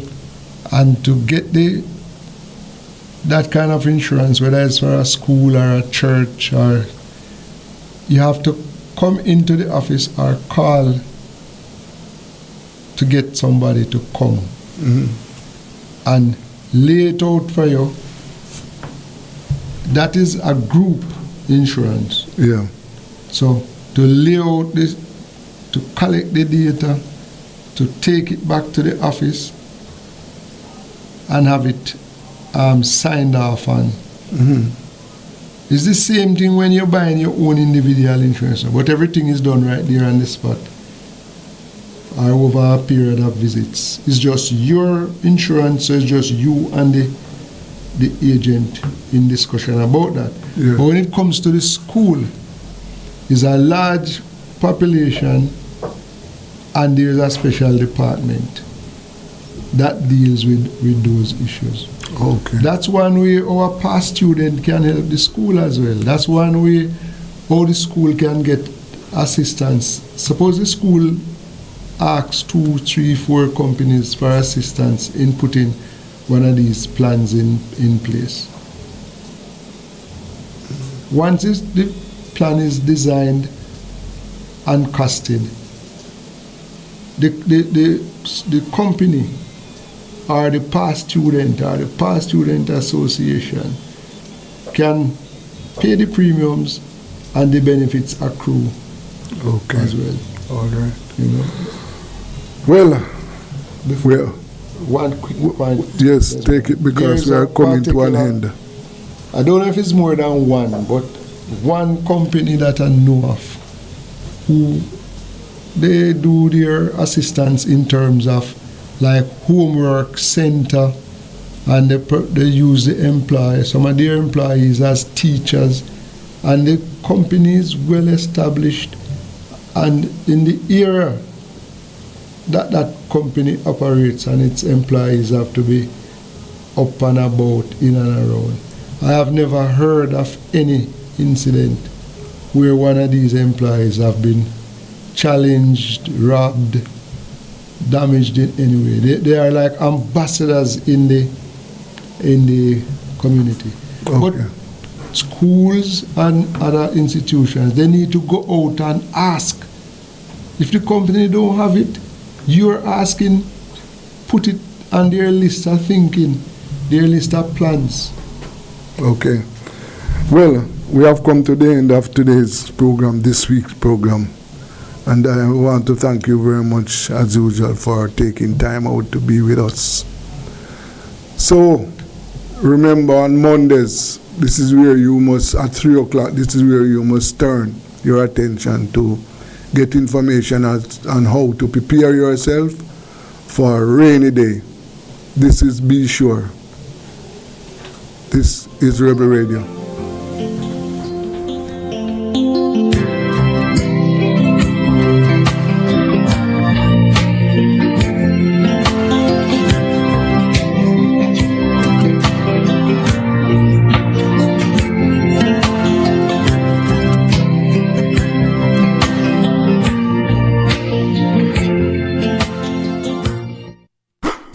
It's the Everybody Sale at New Budget Supplies. Do-it-yourself professionals and contractors. This is the sale for you. Lumber, steel, dress and form ply, water tanks, pumps, PVC pipes and fittings, toilets, bathtubs, vanities and basins, windows, paint, doors, floor and wall tiles, thin sets and grout. Up to 20% off selected items. 195 Hagleyburg Road. Telephone 923-4560. New Budget Supplies. Always the best prices.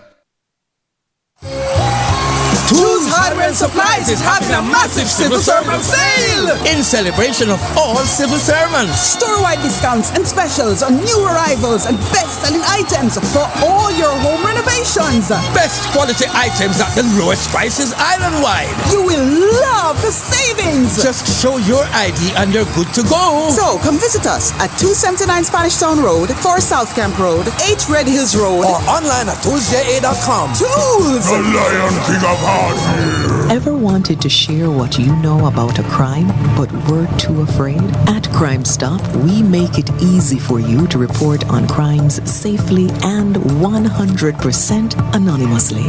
All it takes is 4 simple steps. First, contact the tip line at 311 or visit www.crimestop.org or www.311tips.com. Then share what you know anonymously with one of our trained counselors. Any information related to criminal activity is accepted.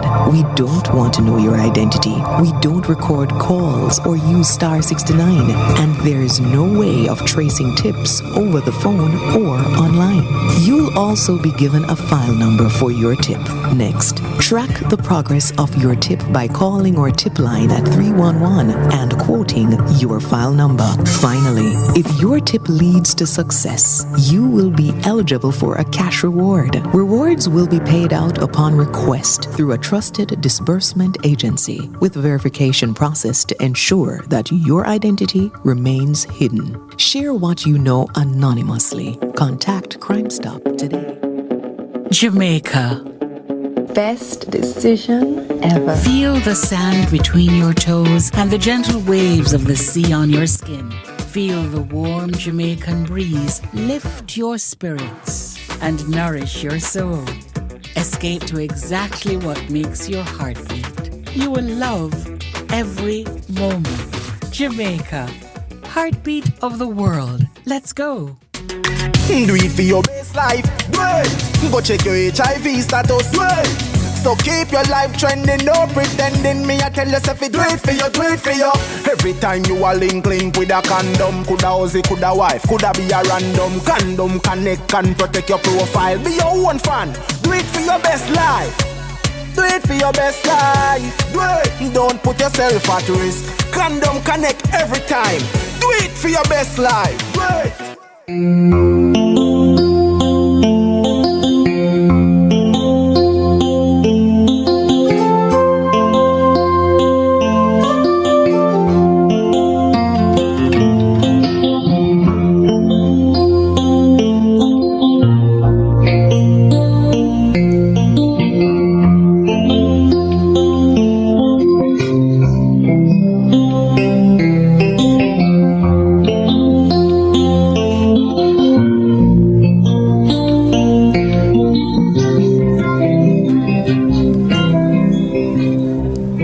It is that time of the day, the Mondays now, for workers' time.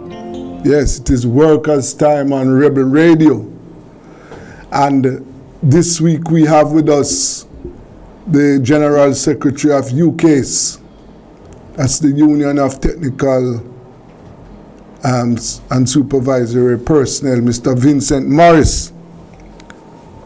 Morrison. Brother Vincent, how are you? I am good enough. Yes? I'm good. Okay. I am good. I'm glad to hear that. Now, so many things are happening at the workplace. One thing I am detecting, picking up, is that the workers are not happy at all. That is true. Yeah, not happy. Workers are talking to me about the several issues and compensation issues where they are not satisfied at all. Yes. What is the latest from your perspective? I think what you should be doing is let us segment the thing. Yes. Because you're correct in saying that generally, across the board, people are not happy. Yes. People are not happy because inflation still eating out the workers' little pay they get. We saw what happened in the public sector, where the government took that amount, which I think they are now admitting that they were wrong. But having admitted that they were wrong, they are not doing anything to change it. Bauxite and alumina workers, I have to talk about them because they have been the anchor of the Jamaican economy for years. They are still waiting on the Industrial Disputes Tribunal. Yes. To settle their matter. Security guards. Number of them have been laid off because they refused to sign what I call an illegal contract. And we could go on. Yes, yes. Minimum wage has been announced. There are threats that some workers may lose their jobs if it is implemented. If lose their hold on there. Lose their jobs for what? If the minimum wage is implemented in certain places. You mean the $13,500? Yeah. Wow. That is really frightening because the first point you raise is about inflation, and we know, and everybody in Jamaica, rich and poor, is fully aware that the cost of living in Jamaica at the moment is rising. It is going up. And we know that if you take $13,000 to the market, grown provisions are not cheap, you know. No. Just 13,000 to buy food, and just for say a family of say 3. Yeah. 13,000 cannot buy food for them for the week. It is very, very difficult. Can't pay bus fare. Yeah. You have nothing to save. No. Right. And this is why the Jamaican economy is not moving, because we have no savings. Yeah. That's why we have to run to the IMF, World Bank. Yes. Spending power. Spending power of the workers are down. Now, I was told last week, I think it was about 3 weeks now, where I saw where the security guards, they have secured some legal representation to take their matter to the courts. I saw that. Yeah, we have that is coming through us. Yes. Sometimes we don't get the credit we deserve, but those guards both those who are working and those who are laid off. Yes. We are not going to let them. We are going to stick with them.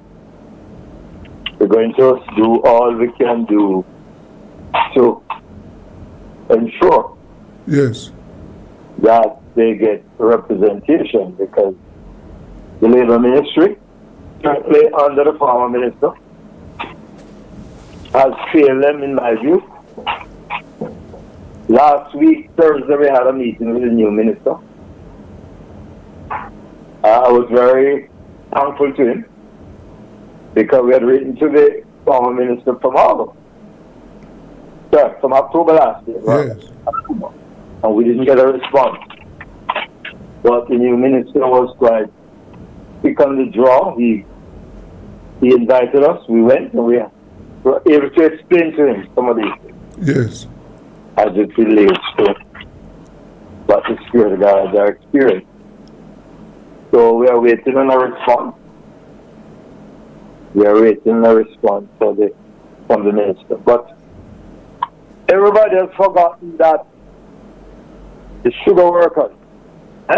The sugar workers. Yes. Nobody's been, but the sugar workers are the workers who really sacrifice for the construction and building of this country. Well, they are the foundation workers. Yes. Yes.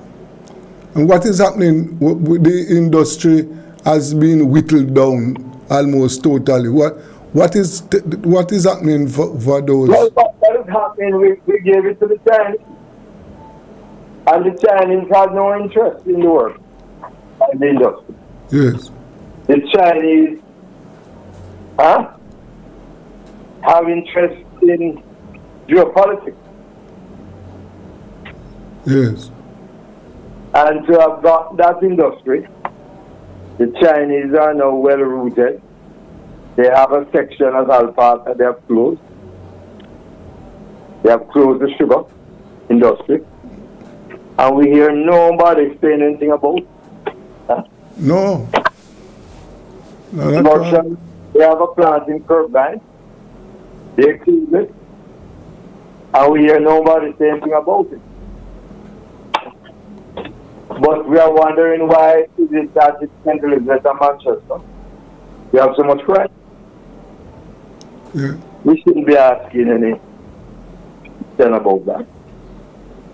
They have so many friends, you said, Mr. Morrison. Yeah. But the planting, we have not heard anything about the plant in St. Elizabeth either. That one is closed. Is what I'm saying. Yes. And, you know, what I'd love to see happen, I'd love to see some more investigative journalism taking place in Jamaica.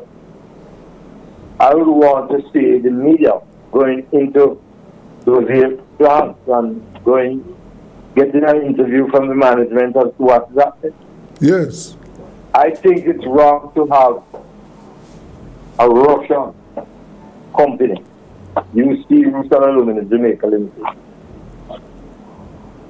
a Chinese company closing down the biggest bauxite and aluminum plant of the country.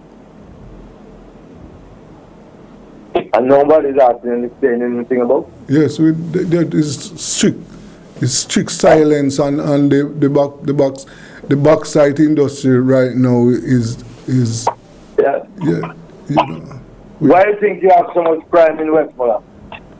Eh? Well, because there are many idle hands. Many idle hands over there. I was talking about it earlier, and I mean, 7 people were shot at a party yesterday in Westmoreland. 1 died. Yes. What we are seeing, the movements in crime, increasing crime in the rural parishes, is as a result of idle hands, and also those hands have taken up other things like scamming and other illegal activities. And I am sure that they are triggers for the crime wave that we are seeing in these rural parishes. Yes. Yeah. Yes. But I think I agree. Yeah. Totally agree. Yeah. As it relates to the IDT and when is the IDT supposed to report back on the bauxite? No, the hearing don't start yet. The hearing going to start on the 13th of August. 13th of August? No, 13th of July. Oh, pardon. Not next month. Yes. And there are 4 or 5 dates that have been set aside in the month of July for the tribunal to hear. Yes. Yeah. Well, no, that is totally unacceptable, Mr. Morrison. And the other, so what are the, I know your union represent workers in many in many areas. What are workers in other areas saying to you, Mr. Morrison? Because I know that the last time we spoke, there were some workers whose salary issues were not settled. Were you talking about the public sector compensation? Yes. We have the dental surgeon. Yes, they remain unsettled. That remains unsettled. And Yeah. tell you what, the Ministry of Finance wrote to the Ministry of Finance wrote to the Ministry of Health about some issues. Yes. We raised it to the Ministry of Finance. And it's going about 3 months now. The Ministry of Finance has not, the Ministry of Health has not responded. Yes. When I spoke to Dr. Kiffin, yes, she told me that they were awaiting the arrival of the permanent secretary who is on leave. So they have to wait until that person. So that's on leave? No, it shouldn't be like that. No. Right? It should never be like that at all. Right? And what have you heard anything more about those farm workers? You recall that that was a big joke. And let me tell you something. We have to be careful.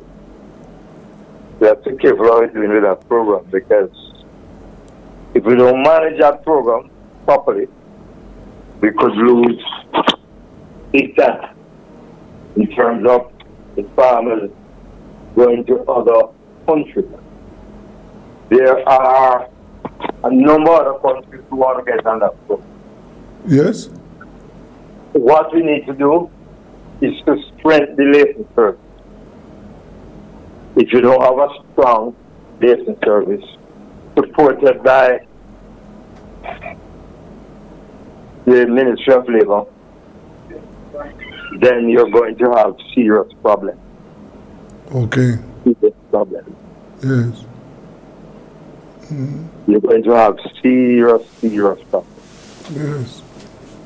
Well, I saw where the new minister said that he was he was taking up he showed some new interest in the matter based on the last report from one of the camps that workers were facing some challenges. Yes. Right. I didn't get that. No, I said I saw where the new Minister of Labour expressed some interest in the matter. Because, okay. Yes. Yeah. But Mr. Morrison, what about the joint setting up of the joint in industrial? I can't tell you nothing about that, because let me tell you how disingenuous we are as a people. I have been the person who have been pushing that over the years. Right? And I'm not taking on praise for myself, but since nobody now wants to talk about it, I've been talking about it. I remind the country that I have been pushing the thing over time, years, almost with every minister that gave up since the matter was dismantled in 1988 by the former and the late Jack Smith. Now, I understand that Ms. Ellen Davis White was asked to chair a group. Yes. And I don't have a problem with that. But we were not invited. We at UK, the most experienced trade union in Jamaica, and with due respect to the BIT and the NW and Jalgo and all of them, the wealth of experience that we have here at UK, none of them have it. But nobody has invited us. We have heard nothing about it. But let me give some breaking news. We wrote to the management of SOS Guardsman Limited And on behalf of over 220 workers engaged to the U.S. Embassy in Guinea. And I have in my provisional letter I got from the company last Friday, confirming that they have accorded us the right to represent the workers. Okay. I don't know. They have accorded. And that is knocking on the glass ceiling. We don't knock it down yet because the vast majority of security guards remain unrepresented. Yes. So we are in the process now of working with the guards, put a claim together, and to assist them in sorting out a number of issues that they have complained about, which have been quite impactful on those guards. Oh my. So you can now call me Daniel,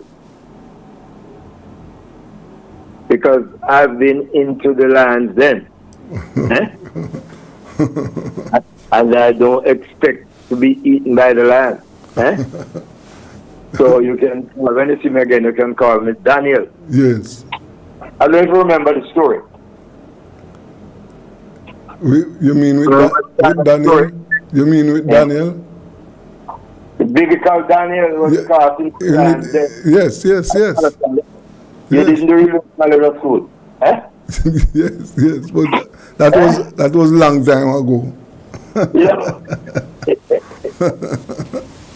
No, but that is good news, because I can well imagine that those security officers, they have the same problems which their colleagues who some of whom are back on the job now and some of whom are not on the job. But I would imagine that they have the same or similar complaints that their colleagues had. Isn't that the case, sir? Yeah. Okay. Yeah. Right. And what that will do, that should also assist guards who are still reluctant to join unions, that they can join unions, because I understand that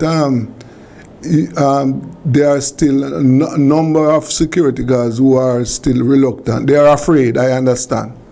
Of not all security guards who are afraid. Workers in general, the biggest stumbling block to trade union representation is worker apathy. Yes. Worker fear. Mm-hmm. Yeah. Worker fear. That's the biggest stumbling block. So this is across the board? Even those workers who join union and have been represented by union here. Yes. Some of them don't even want to attend the meetings. The only time to them a meeting is when management do them something or fire them or that sort of thing. But something has to be done in terms of the public relations. We have a employed labor force of about 1.4 million workers across the country. Less than 20% of those workers are union members. Now the offshot, or the bad thing about that, is less than 20% of the employed people in Jamaica have a pension scheme. And let me tell you something. Pension is the money that is going to replace wages when you stop work. And if we don't do something radical, something urgent, we're going to see the can being kicked down the road. Construction of more poorhouse, etc., etc. It has been kicked down the road already, Mr. Morrison. is going to exist. When you look at the cost of medication, yes, medication. When you look at the cost of food, when you look at the cost of basic issues like electricity, it is going to be very difficult. And I really believe that something will have to be done to protect those persons who are reaching retirement age. Yes, part of the public sector compensation thing will see pension moving in maybe the right direction, because some of the basic pay has been rolled into, some of the allowances have been rolled into basic pay. Yes. But it's not going to affect the workers in the middle and the bottom of the scale that much. It's really be good for the people at the top, the permanent secretaries and the senior directors and those persons. Yes. But the persons who work in the schools and colleges, the cooks, the groundsman, the watchman,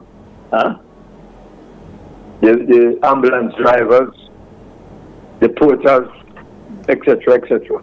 Not going to benefit much. Yes. On that. Right. You know? And then on a wider scale, those workers who are working in factories and other places in the country who are not unionized, they have nothing to get. But talk about the bauxite workers. Yes. Bauxite workers at UC Rusal Aluminum Jamaica Limited don't have a pension scheme. Yes. That is supported by the company. Right? I had to put in a scheme when I saw what was happening there some years ago. And when the company refused to put in a scheme, I had to say, no, it can't work. Not under my watch. So what I did, I got Jamaica Money Market brokers to meet with the workers, and we saw what they call now, this is the popular thing now, individual pension scheme, where the employer don't have to contribute. Wow. Yes. And one must recall that this sector, the bauxite industry, was an industry with a good pension scheme. One of the things about the bauxite industry, it was the place that people want to work because of the working conditions and benefits were up to standard. Yes. Yes. And that has, you are saying now, that has been wrecked. That has been wrecked. That don't exist in the industry no more. Well, it's not Jamaica. Yes. And the thing exists at Noranda. Yes. But in terms of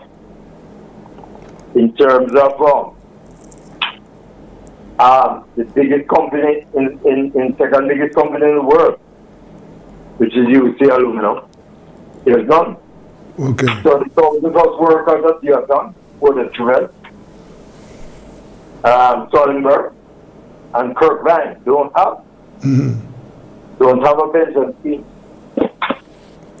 Yes. And I think if you're talking about job description for a member of parliament and the government, these are some of the things that you need to put in. These are real things. The part of the job description must ensure that workers are protected. Yes. Workers obtain benefits that will ensure that we don't end up with more poor than what we can manage. Yes. There is also a situation, Mr. Morrison, where what obtained in the security industry, where the security guards were employed as contractors, now that policy is widespread in other areas of work in Jamaica. Yes, it's all about the fixed-term contract. Yes, there are large companies which employ workers under those terms. And I am one. Yes. For example, I understand over 20,000 workers in the public service are on fixed term contracts. Yes. Yes. So there's a lot of tidying up that needs to be done for because I believe that the ruling at the Supreme Court in relation to the security guards is applicable to all workers who are on fixed term contracts. And that is what I believe. But how do you put, for example, bauxite work on fixed term contracts? Bauxite work is not fixed term work. No. Yeah. No. So. And when we do the research, right around the world, that is dangerous. The fixed term thing, Japan has put in legislation which says it can last for more than 5 years on a work. It can have more than 6 term contract. Yes. Huh? Mm. But again, these are issues that I don't think, but that is why I'm going to insist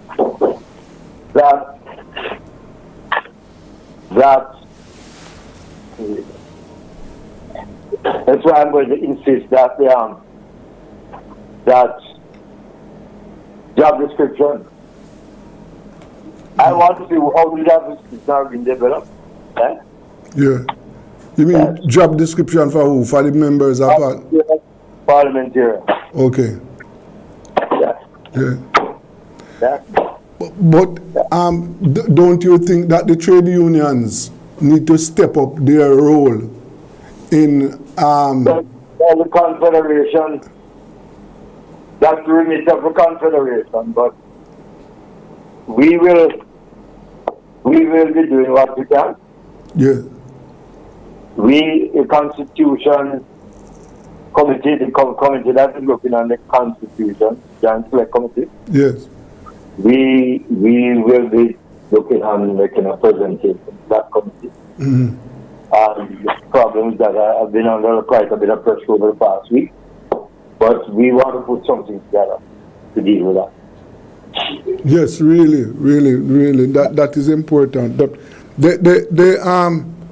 I think I don't remember.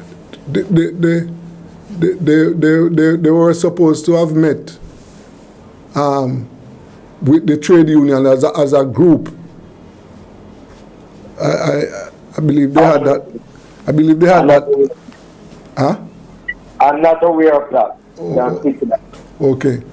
Yes, but what you mentioned a while ago is important because the trade unions ought to have, they must make representation to that committee because they represent workers, and the state of the Jamaican worker, as we speak, is not happy at all, right? No, things are not good for the workers. Yes. No. You're at one time you were sitting on the NHT board. Am I right? Yes. But you're no longer there? No. Okay. All right. Well, I've sat on several boards across Jamaica, several boards. Yes. And we never had a problem. Yes. I've done some tremendous work. Thanks to PJ Patterson, NIBJ, National Investment Bank. A number of these boards, National Housing Trust, Southern Petroleum Board, Sugar Company of Jamaica Holdings, SCJ, too many to mention. Yes. Yeah, man. Yes, sir. So what? May I ask? So what are your impressions of the new minister? As I said, I was quite impressed with the fact that I wrote him Yes. And he responded in good time. Uh-huh. And that is the hallmark of a minister, in my view, Yes. who will, find favor with the trade union movement. Yes. Okay. Yeah. So, based on my impression so far, I want to give him a 7 out of 10. Yes. Yes. Yes. Okay? Okay. But Vin, I know that but I still have to ask you this now.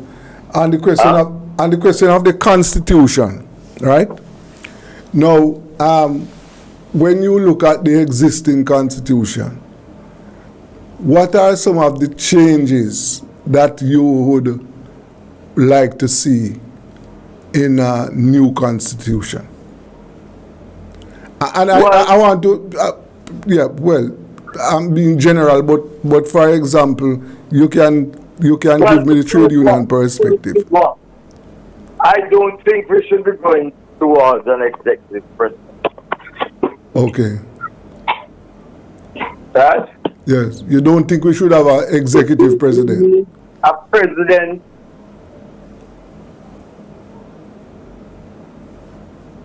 a Jamaican should be either elected or appointed.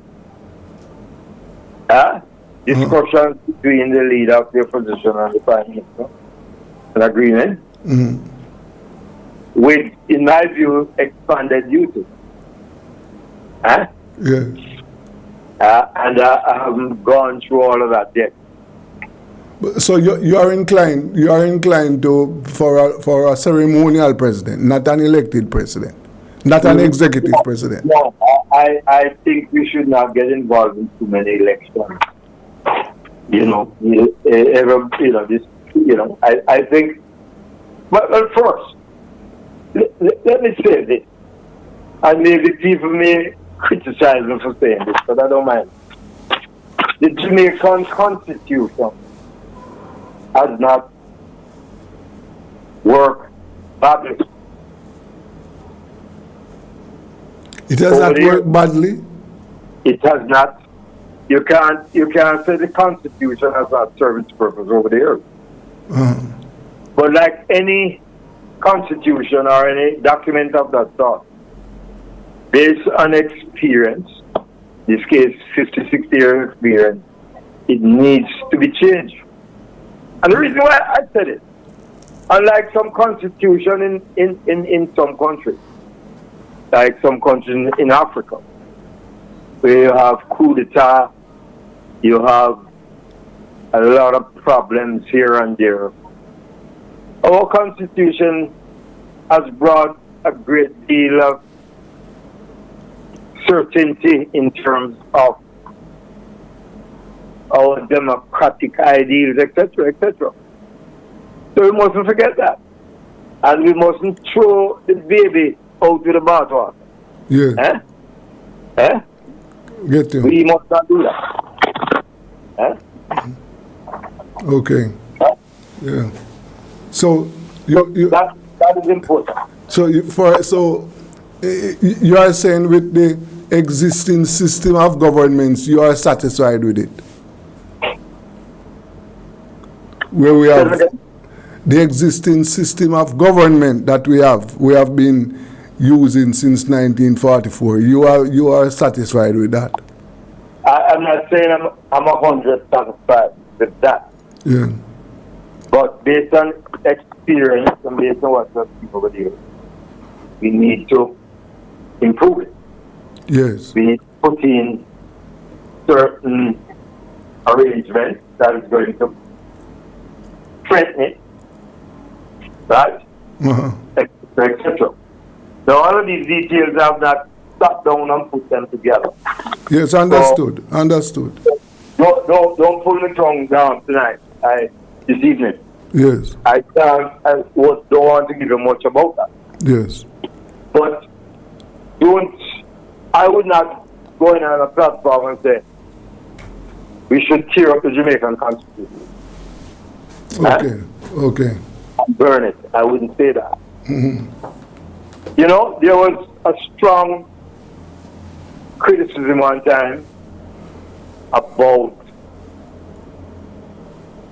the Jamaican Constitution as against the American Constitution. In fact, there was one time you get a feeling that the American Constitution was what we should adopt. But we have seen the flaws, whole heap of flaws in the Constitution. Yes. In the American Constitution. Right? I mean, I'm sure the fathers who formed that Constitution did not expect that. No. So it's what has happened over the years with those who are managed, those who govern.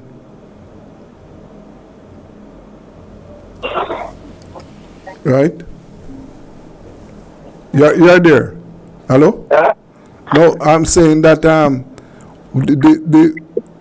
as you said, the founding fathers, some of what we are seeing now, what has come to the over the years, they were not part of. I'm sure the founding fathers didn't think of. Yes. Right. Yes. Yeah. Because, hold on, a constitution don't work by itself. You know? No. It's not something that has an automatic pilot. No, not at all. No. It's a people. Yeah, of course. Yeah. It's a people. Yeah. But before we go, you must have heard, and I'm back with the workers again. You must have heard the reports that the hotel sector is facing a shortage of labor, and it would appear that a number of workers who work before COVID, after COVID, they have not returned to work, and I see where the government is now setting up recruitment systems in schools in order to train school leavers to take up jobs in the sector. But you have never, your union have never represented. That is one area. That is one section of the country's workforce that I would say are underrepresented by the trade union movement. The tourism industry was one of the most unionized sectors of the economy. Yeah. But what has happened? The fixed-term contract, they pay off the workers and bring them back on fixed-term contract. Work them for 6 months, 3 months, 1 year, 2 years.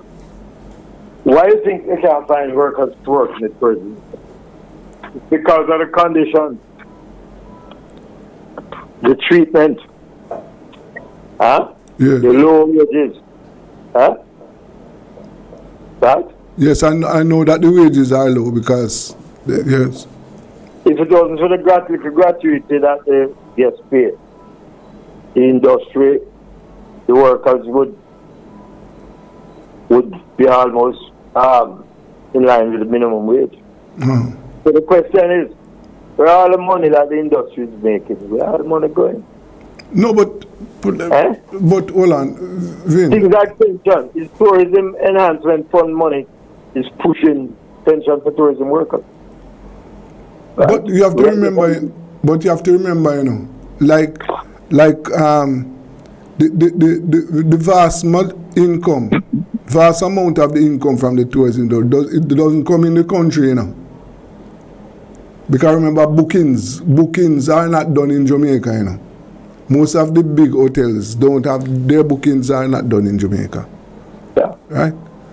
And so just to pay wages. Yes, so they use money to pay wages, that they pay their expenses. Yes, some of that money is used, but the vast majority of the income from the tourism sector, it doesn't stay in the country. I think you can find a question. Most of the industries of businesses that we have in Jamaica,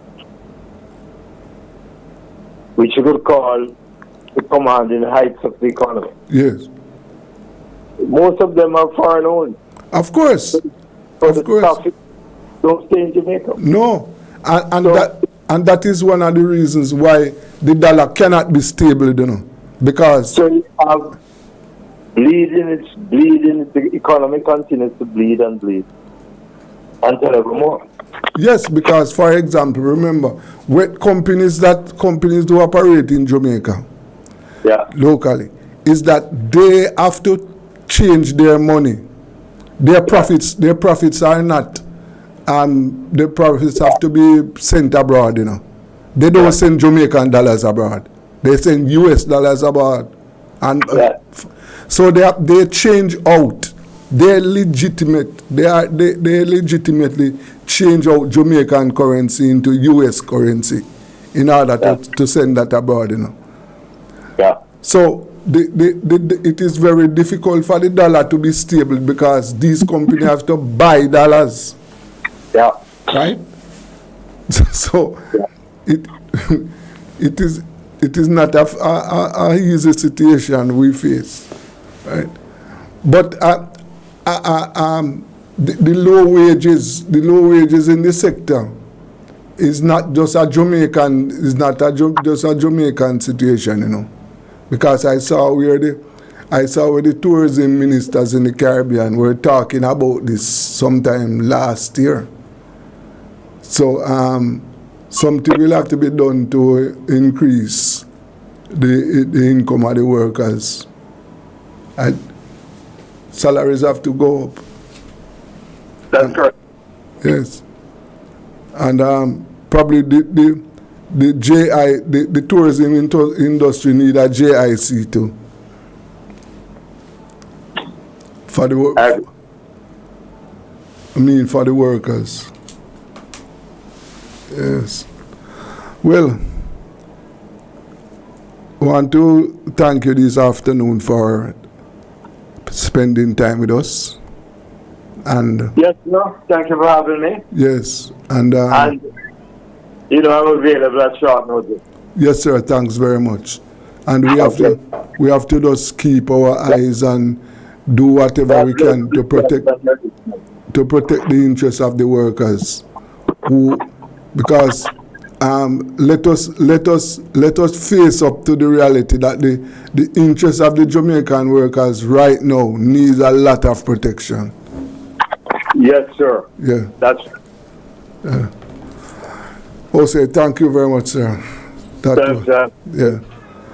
That was Mr. Vincent Morrison, the General Secretary of UK's, talking to us on workers' time, telling us about what is happening at the workplace. And we must pay attention to what is happening at the workplace, because the workers are not having it easy at all. 1.2 million workers, and 20% of that 1.2 million are unionized. So the vast majority of the Jamaican workers are not unionized. Right? Now, what is going to happen? What is going to happen when these workers, reach retirement? We just discussed the fact that a number of these workers, there is no pension scheme, right? No pension scheme. So when these workers stop working, nothing for them. These are things that we have to address. They have to be addressed. And how are they going to be addressed? Right? The situation as it relates to the fixed term contract for workers, that's another issue. That's another issue. So the workers, thousands of workers, are on fixed term contract. No pension scheme, none of the benefits that are usually available for workers who are not on fixed term. They don't have those benefits. So the Jamaican workplace is somewhere right now that deserves some urgent attention, right? The workers are having it hard, and the working conditions are terrible. Okay, let us take a break. This is Rebel Radio.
You insult my intelligence.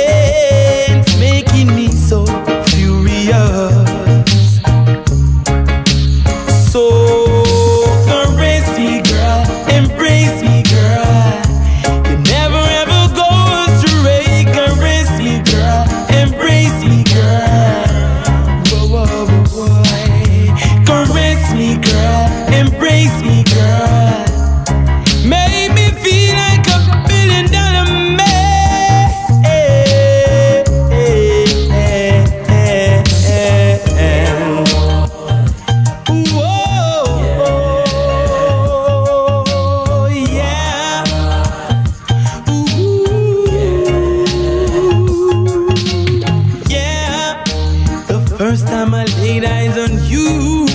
You teased and said I'm untrue. Boy.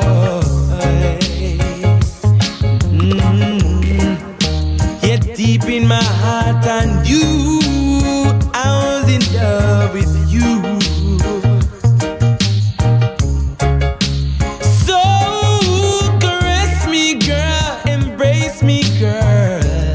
Never ever go away. Caress me, embrace me. Whoa, whoa, whoa, boy. Caress me, girl, embrace me, girl. You never ever go astray. Caress me, girl, embrace me, girl. Ooh. Caress me, girl, embrace me, girl.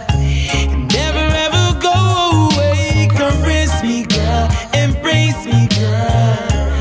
Whoa, whoa, whoa, boy.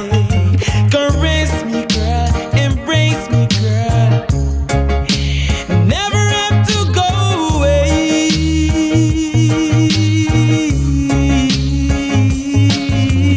Yeah. Whoa. Yeah. Ooh. Yeah. Whoa.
Yeah. Yes, baby. Yes. When will I see you again? You left with no goodbyes, not a single word was said. No final kiss.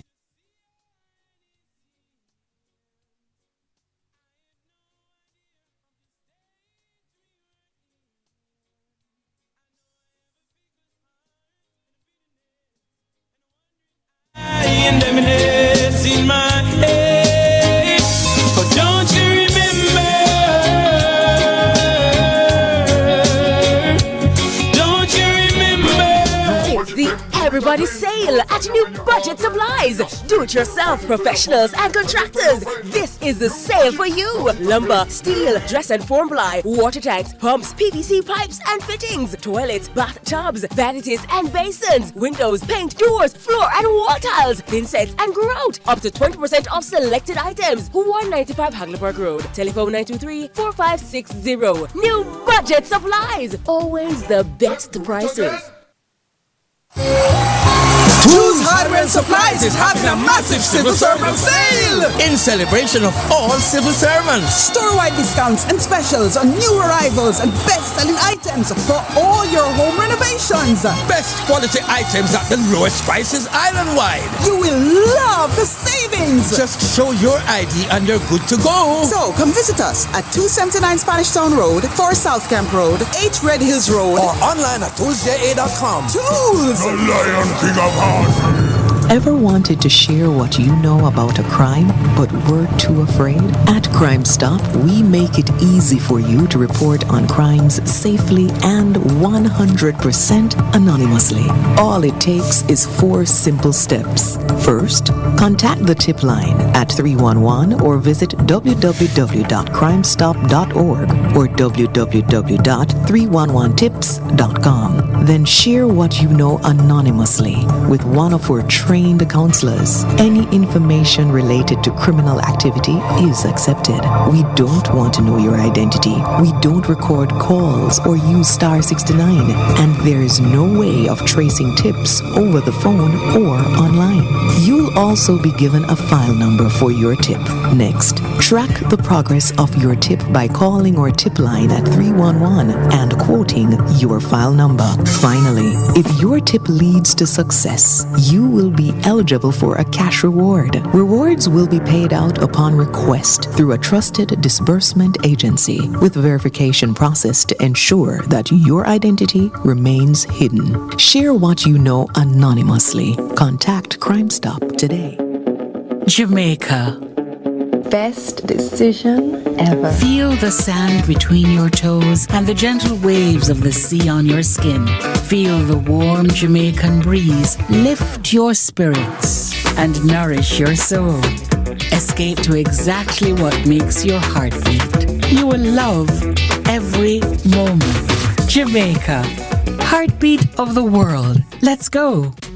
Do it for your best life, do it. Go check your HIV status, do it.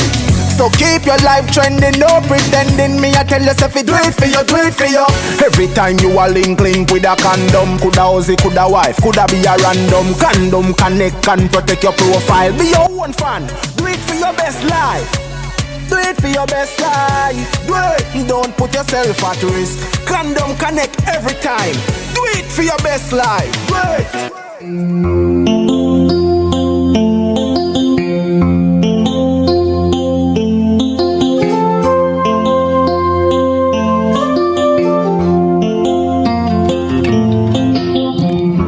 Hello. Yes, we are back on Rebel Radio. And at this time we are going over to St. Mary. Yes. And have a discussion with the Mayor of Port Maria, Councillor Richard Creary. Mr. Creary, how are you? I am okay. Let me say good afternoon to you and your listeners. Yes, thank you, sir. Thank you. Now, so what are some of the good things happening in St. Mary? I see where based on some reports I see where the people are having issues with road and water.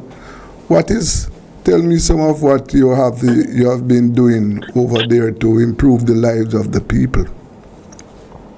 Well, I don't think we'll ever get rid of people having issues with road and water anytime in the very near future. Yes. From I was born, I've heard these issues of roads and water, but I think we're getting closer to solving some of those issues. In terms of the municipal corporation, we get what is called our parochial revenue fund on a monthly basis, and we use that to maintain roads as well as to rehabilitate roads. Yes. So it is not enough. We get out roughly probably 20 million per month. Of that, we have to set aside for emergencies. We have to pay our road and work staff. And what is left is used to do the rehabilitation and maintenance of roads. Yes, so you're underfunded. You are underfunded. Yes, I don't think that is a secret. We would definitely need more funds if we were to construct and to maintain even the roads that we have existing now. But we have to use these funds as best as we can to alleviate the problems that exist. Mm-hmm. So what we do with those funds on a monthly basis, it is allocated to the various council divisions. A portion of it is used to do bushing and drain cleaning. The other portion of it we use to do rehabilitation of roads. So the allocation we now give is $2.5 million per division. Some months we are able to give 4 divisions that allocation, some months 3, depending on what we are doing at the particular moment. And that is used to the rehabilitation. So you can imagine $2.5 million can't do much in terms of rehabilitating roads. No, sir. But nonetheless, it is what we have, and we try to use it as best as possible to alleviate some of those issues that you outlined in your opening. Okay. But definitely it is not adequate, and So from your perspective, what you think should be done or can be done to generate more funds, which is required to address these issues? All right. First of all, our parochial revenue fund that comes from motor vehicle licenses. Yes. So that is basically a fixed fund based on the number of motor vehicles that are licensed within the parish and so on. Mm-hmm. The area that we can improve funding is that of property tax collection. Okay. And as a country, we are probably somewhere in the region of 60% compliance in terms of property tax, whereas first world standards are upwards of 90%. So if everybody who was due to pay property tax would do so, and we get up into the 90s, then we would have a whole lot more funding available for the fixing of roads. Yes. But let us concentrate on St. Mary. What can be done to have the property owners in St. Mary pay their taxes? Well, we have a property tax unit that does a good job in terms of serving the notices, doing the calls, etc. But one of the issues we have, and I don't think is necessarily unique to St. Mary, is that persons are, once they are not taken to court, they tend to, try. Once there is no real penalty, persons will not just conform. Yeah, you'll have a number of persons who want to pay their taxes, and they do. But what I find happening is that there are no such court cases. You might have a few sometimes, and it probably isn't even publicized enough so others know that you can be taken to court if you do not pay your property taxes. So, I think government over time has shied away from taking our citizens to court on these matters. So I strongly believe that we need to, in order to make it a deterrent for people to pay. There is also an appeals process, so it's not as if those persons who are not able to pay can appeal. Yes. And there's an appeals process that they would be, whether the tax would be reduced or they wouldn't pay at all. So I think that's one of our major issues we are having in terms of the payment of property taxes. And property taxes not only fixes roads, but that's what pays for our street lighting and our garbage collection as well. Yes, yes. So how are you dealing with, I can recall last year, this issue of garbage collection was an island-wide issue. Trucks were bought and delivered. So how is your garbage collection in Port Maria? How is that? Or is that Well, I think right across Jamaica and St. Mary's and unique, we have seen improved collection with since the addition of those 50 new trucks. Yes. And we are expecting to see another, I think it's another 50 that would be added to the fleet later on this year. So it has made a difference. I listened to all the comments, as I said, not only in St. Mary but elsewhere, which speaks to the fact that yes, garbage collection has been improved. Yes. Okay. All right. And as you will, the water is not the municipal corporation responsibility, but how do you get the NWC to address those issues? Well, we do have some responsibility for water. In St. Mary, we have, I think, about 47 minor water supplies that we are responsible for. Some just, lead to a standpipe. Others go into persons' homes, and we charge a flat rate. But again, citizens somewhat tend not to want to pay that flat rate of, I think it's $900 now. A flat rate of $900. They refuse to pay, but when there is no water, they will pay that $900 to get one single drum of water. Whoa. So we need a mindset change, because water cannot be free. Somebody will have to pay.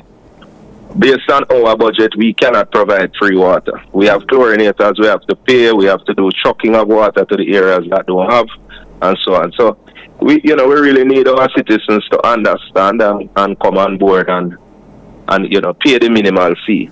Yes. In terms of the Water Commission, we have I'd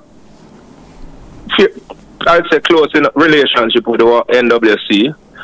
We have a WhatsApp group with our councillors and the National Water Commission operatives in the parish, and we tend to report whatever issues come to us from our residents. We report to them, and they have their own constraints, but I would say the Water Commission is responsive when we point out issues.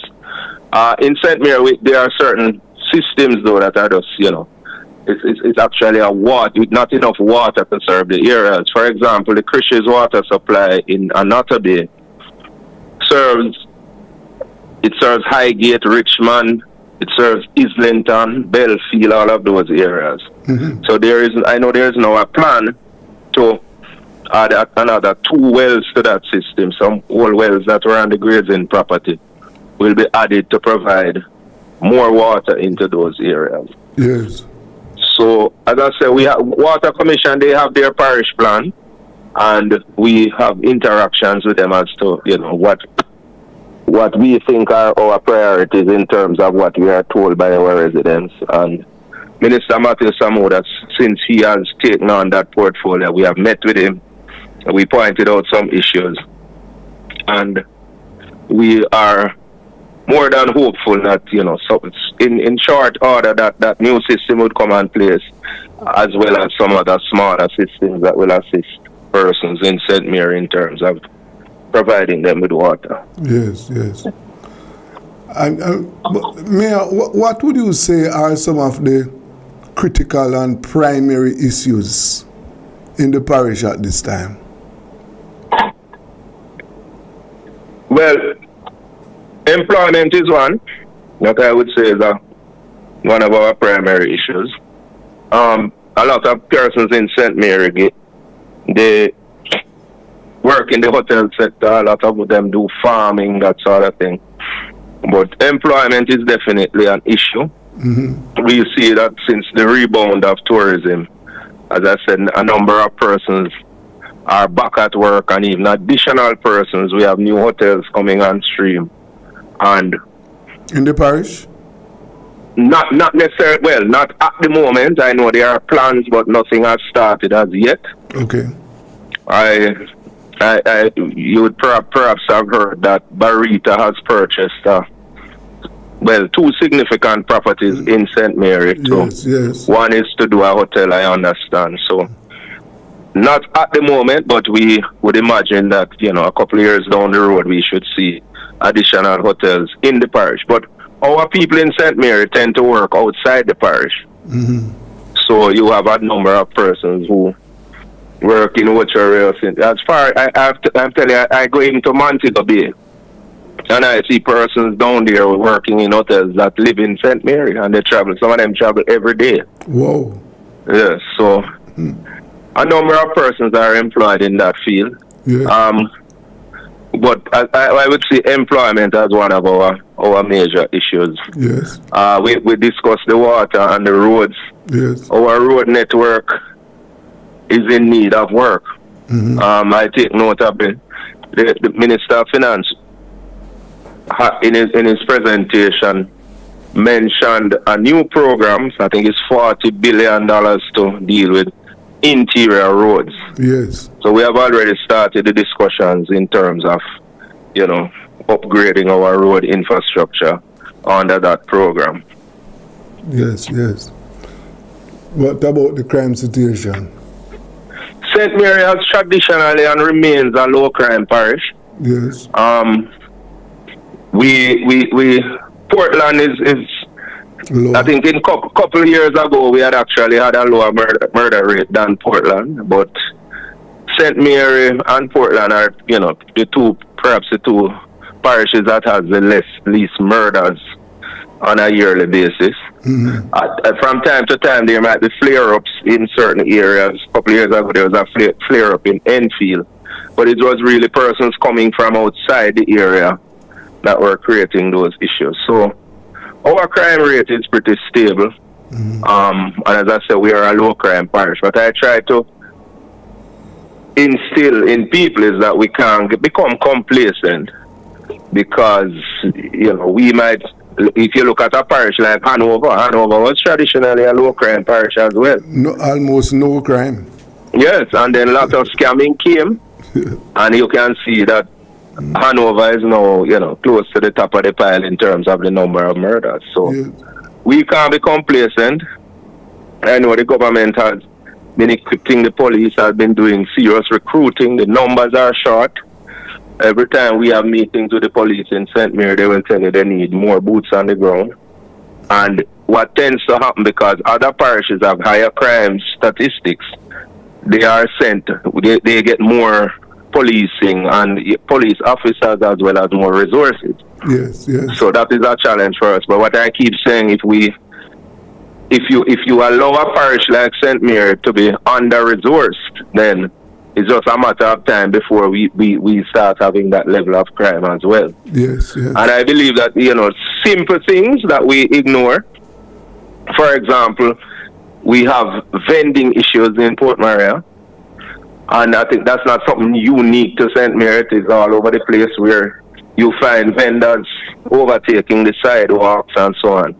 And in our meetings with the police, I keep saying, if you allow these small things to continue happening and people getting away with it, it's only a matter of time before bigger things start happening. We need to maintain law and order overall. And that will, yes, keep crime down. But if you keep allowing the small things to happen, it's going to graduate into bigger things later on. Right. Well, we are in the hurricane season now, and I know that over the years, flooding has been an issue in Port Maria and other part of the parish. Now, how are you coping with that? Well, yes, we have had many flooding instances in Port Maria. The last major one was not February gone, the February before. Right. And we had some serious flooding issues at that time. There is a drainage plan that was done for Port Maria by the National Works Agency that has not yet been implemented. Yes. For those persons who know Port Maria is one of the parishes that is below sea level. Yes. So I can recall when I was growing up, when St. Mary had all those banana estates over where it's called Frontier. You used to have, I went to Port Maria Primary School, and behind the school there was a guava walk that we used to go and pick guavas in the afternoon. And we had to jump over some drains that were perhaps 6 feet deep.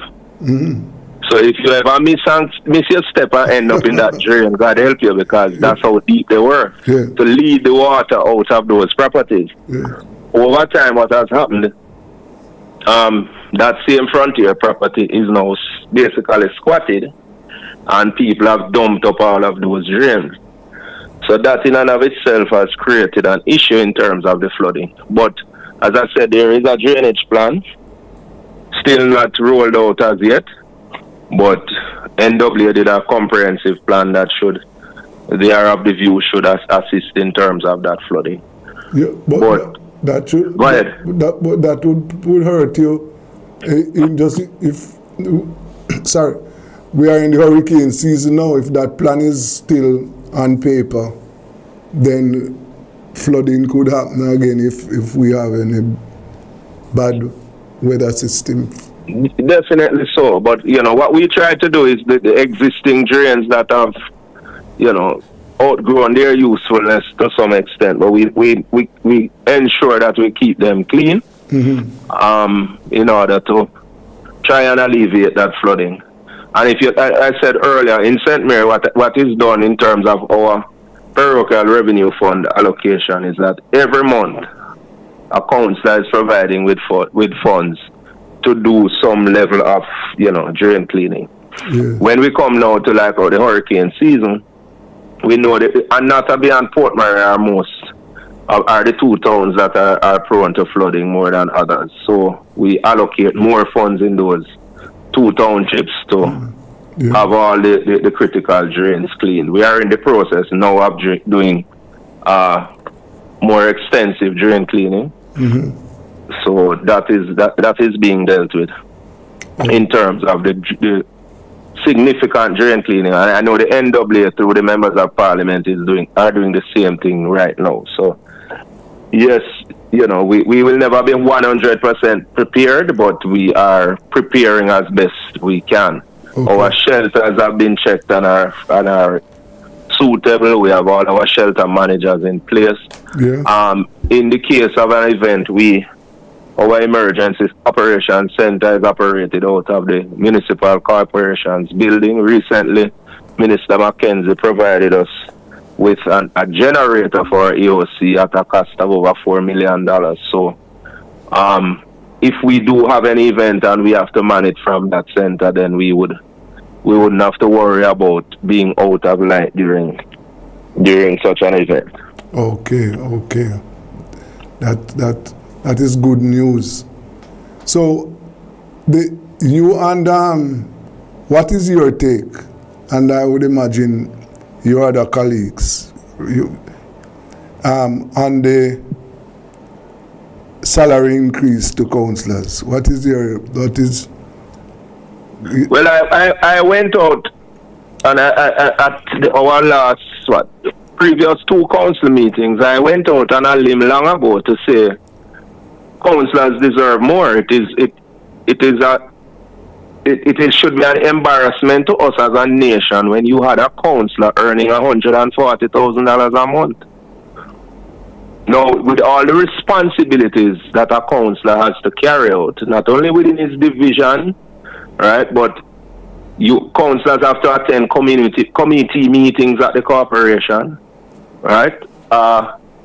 Everybody who wants something in the community, the first person they ask is the councillor. And I can tell you a story what that one of my councillors told me, that he was asked by a teacher to donate something to a school. And in the discussion they were having, he was telling the teacher that he didn't pay income tax. So she said, "Oh." He said, "Because my salary is below the income tax threshold." A councillor did not earn above the threshold. So it is something that has now been corrected, and I have no apology to make, right? Because I advocated for it, and I believe it is well deserved. And now we will see a better level of representation. I want to tell you, we don't even get the increase yet. But just the announcement of that increase, you have seen a different attitude with councillors. They take the job much more seriously now, because councillors are now saying it is a job. Some of us, like myself, might have business that we run outside of, being politicians, but you have councillors who that basically is their job. Yeah. And it gives you very little time to go and do other things because people expect you to be everywhere all the time. So now, as I say, I've seen a change in attitude. And councillors are now taking the job seriously. And I dare say that you will have other persons who will now aspire to become councillors. So I have no apology to make for it. I think it is well deserved for the work that is done by a councillor. There are times that persons are afraid to go into their divisions because they know if you go into the division, you're passing and there's a little round robin. If you don't stop, you're going to hear that watch a round robin going councillor just drive past it. So, but if you stop, you're going to have to spend our money. Right? So this has given the councillors the opportunity to be more effective because you don't have to hide from people anymore. Right? The demands over the years have gotten greater. I keep saying to councillors, you cannot fulfill every need that is out there. But at least you should be in a position that you can at least be out there with your people. You should be. I have for the last 20 years. Last Monday was 20 years since I became a councillor, and that is how I have lived with the people. When I went to that division, the PNP had held it from 1986 until 2003. Yeah. And based on my activities in terms of how I have lived with the people, I am somebody that is. I try to be very visible. I answer my phone. I don't have to know any number to answer. Yeah. Right, and it comes at a cost. So persons should be remunerated for the work that they are doing. I see. So so what do you think about local government elections then? Local government elections, well, I can speak for myself and for the councillors in St. Mary, and I think for majority of councillors that, if any time the local government election is called, we will be ready. Yeah. Right? And I hope that the opposition will be ready as well. They have been clamoring for the elections, and I don't think they really want it, but that is how the politics goes. But I know we'll be ready. In St. Mary, we have 10 of the 13 divisions, and I am confident that we can increase that majority. We should be able to have 12 out of the 13 divisions when the local government election is called. Okay, so you, Councillor, some of these responsibilities that you take on, when I said you, councillors take on, don't you see that it is something wrong with the politics? For example, councillors have to take on responsibility of finding school fees, paying medical bills, paying funeral bills, all those responsibilities. You don't see something wrong with the politics why councillors, MPs have to be taking on those kind of responsibilities? Yes, I agree that something is wrong, and there are a number of the things that you mentioned a while ago that I don't do. Because I am not afraid to say to the people I represent, I am unable to help you with that. Yes. Right? A lot of us as politicians tend to say yes for everything, and it puts us under pressure. But it is something that has evolved over time where, persons believe that their political representatives must solve every problem for them. I won't take any blame for it. It started long before I entered politics, and I would dare say it has gotten worse.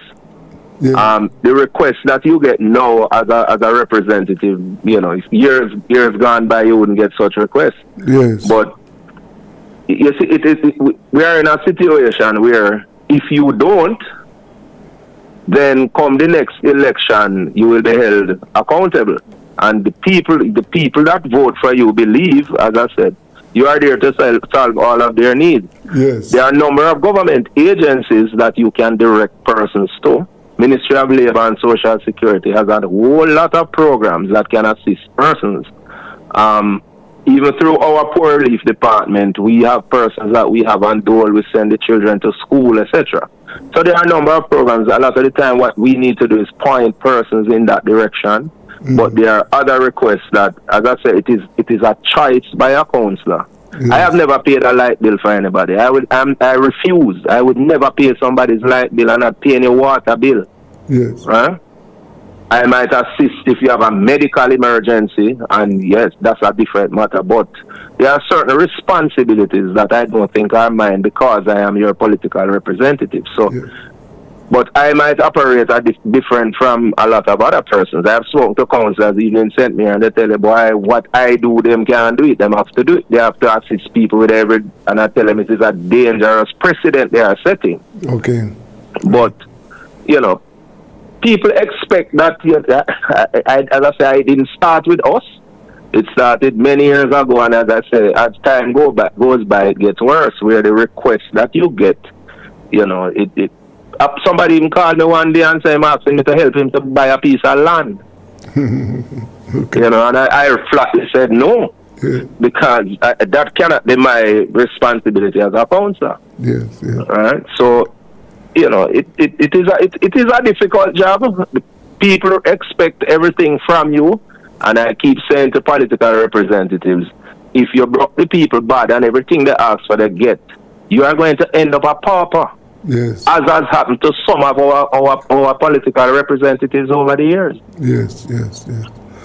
Well, I want to thank you very much for your time, and I want to assure you that this platform, I'll be coming back to you, because our aim here is to keep the listeners informed on what is happening to the people.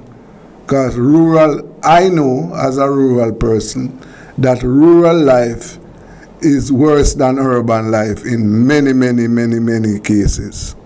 I want to thank you very much. Thank you very much for having me as well. Yes. And all right. Take good care of yourself. Yeah, man, you too. Okay. Thanks. That was Mayor Richard Creary. You know, we were talking about the life of the people in St. Mary. Let us take a break.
LA's fine sunshine most of the time. And the feeling is laid back. Palm tree grow, rent so low, don't you know? But I keep working my way back. But I'm a Jamaican boy who's born and raised. Nowadays I'm lost between two shores. LA's fine, but it ain't home. New York is home, but it ain't mine no more. I am myself to no one there, and no one heard at all, not even the chair. I am my pride. I am said and I am lost, and I can't even say why. Leaving me lonely still. Did you read about a frog who dreamed of being a king? And they all became one, except for the name. Few other changes you talk about me. The story is the same one, but I've got this emptiness deep inside, and it won't let me go.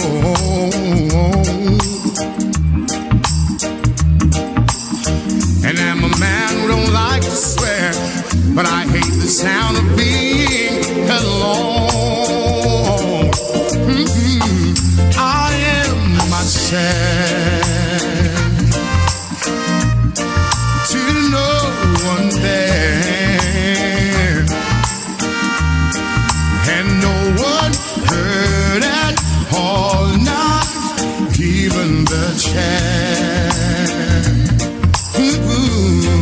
I am my pride. I am said then I am lost, and I can't even say why. I am myself to no one there, and no one heard at all, not even the chair. I am my pride. I am said when I am lost, and I can't even say why. You're leaving me lonely still. Oh yeah, hey hey, hey hey yes, oh hey hey hey. Yeah, baby dance, baby dance, baby dance, little more for me. Yeah. Oh yes sir, I've been watching you across the room. Wish I could tell you how I feel. If I could get closer, a little bit closer, then I'd show you the deal is. All night I've been uptight, and then you're inside, and then I'm alright, cause you're so clean, if you know what I mean. I mean to hold you and never let go. You need to be here in my arms. Hey babe, on my shoulder, you need to be here in my arms. Hey, hey, hey. Don't let the waiting be too long. Can hardly wait a minute more. Say excuse to the crew you're with. Come feel rubber up hardcore. Yes. All night I've been uptight and then you're inside and then I'm alright because you're so clean. If you know what I mean to hold you and never let go. You need to be here in my arms with your head on my shoulder. You need to be here in my arms. Yeah, yes, dance for the woman. And we dance in the meantime. Dance for me, woman. Dance for me, baby. To be blind, I'd love you to do. Dance for me, baby. Oh, yeah. A work of art, that's what you are. Any which way your body turns. Picasso, Michelangelo would war as to which one should own, yeah. Fulfilling what your body gave, yeah. It's enticing and not surprising that you're so clean. If you know what I mean to hold you and never let go. You need to be here in my arms, special lady. You need to be here in my arms. Rock me like that, baby. Dance for me, woman, dance. Oh yeah. Take me out of my world, put me into yours. Yes. Hey, babe, I want you to dance, baby. Dance, baby, dance for me, yes. I love you like that. Yes,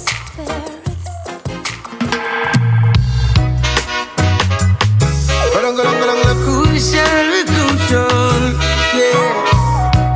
Baby, this one is for you. Good morning. If you're not with me, then I'm calling. I need to know where you are. I would go anywhere you are. Yeah, yeah. Good morning. You know I'm tired of the calling. Baby, I need you 'cause I'm morning. Right now I travel to the stars. I'm tired of the late night news. I wanna call you when I wanna call you.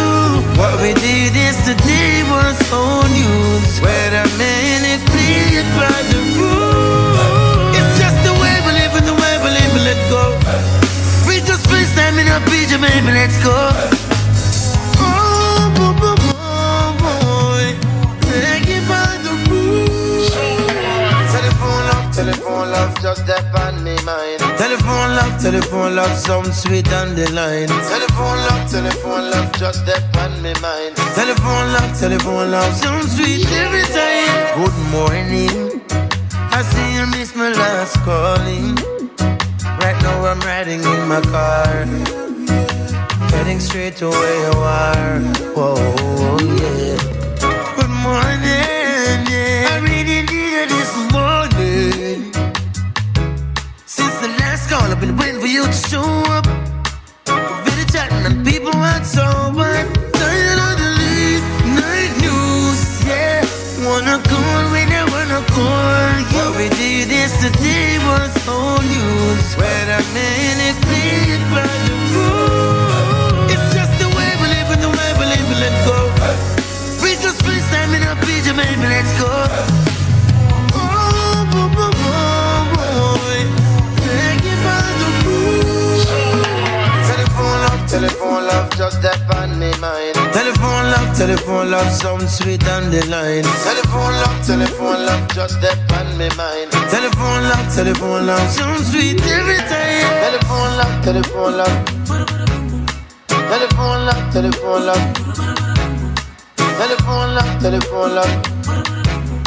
Telephone line.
sky.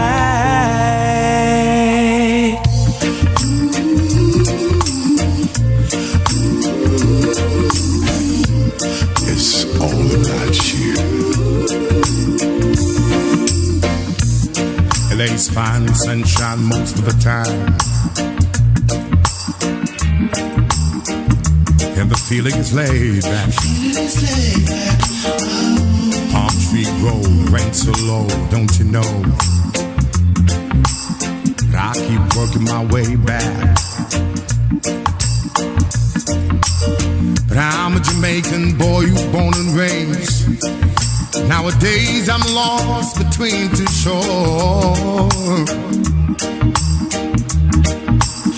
LA's fine, but it ain't home. New York is home, but it ain't mine no more. I am myself to no one there, and no one heard at all, not even the chant. I am my pride. I am said and I am lost, and I can't even say why. Leaving me lonely still. Did you read about a frog who dreamed of being a king? And they all became one, except for the name, feel the truth.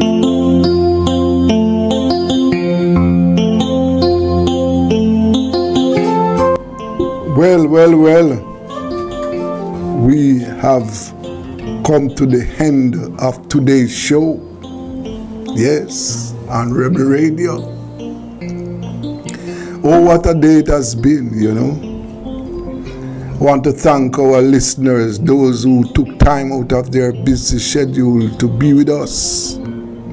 Thank you very much. I want to thank all our guests. And remember today's program, you can now go on to Rebel Radio and Google. If you missed the show, you can hear it live on Rebel Radio and Google. Want to thank our technical operator. And until Wednesday, stay safe, be good, and take very good care of yourself. This is Rebel Radio. I'm Desmond Richards.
It's the Everybody Sale at New Budget Supplies. Do-it-yourself professionals and contractors. This is the sale for you. Lumber, steel, dress and form ply, water tanks, pumps, PVC pipes and fittings, toilets, bathtubs, vanities and basins, windows, paint, doors, floor and wall tiles, thin sets and grout. Up to 20% off selected items. 195 Hagleyburg Road. Telephone 923-4560. New Budget Supplies. Always the best prices.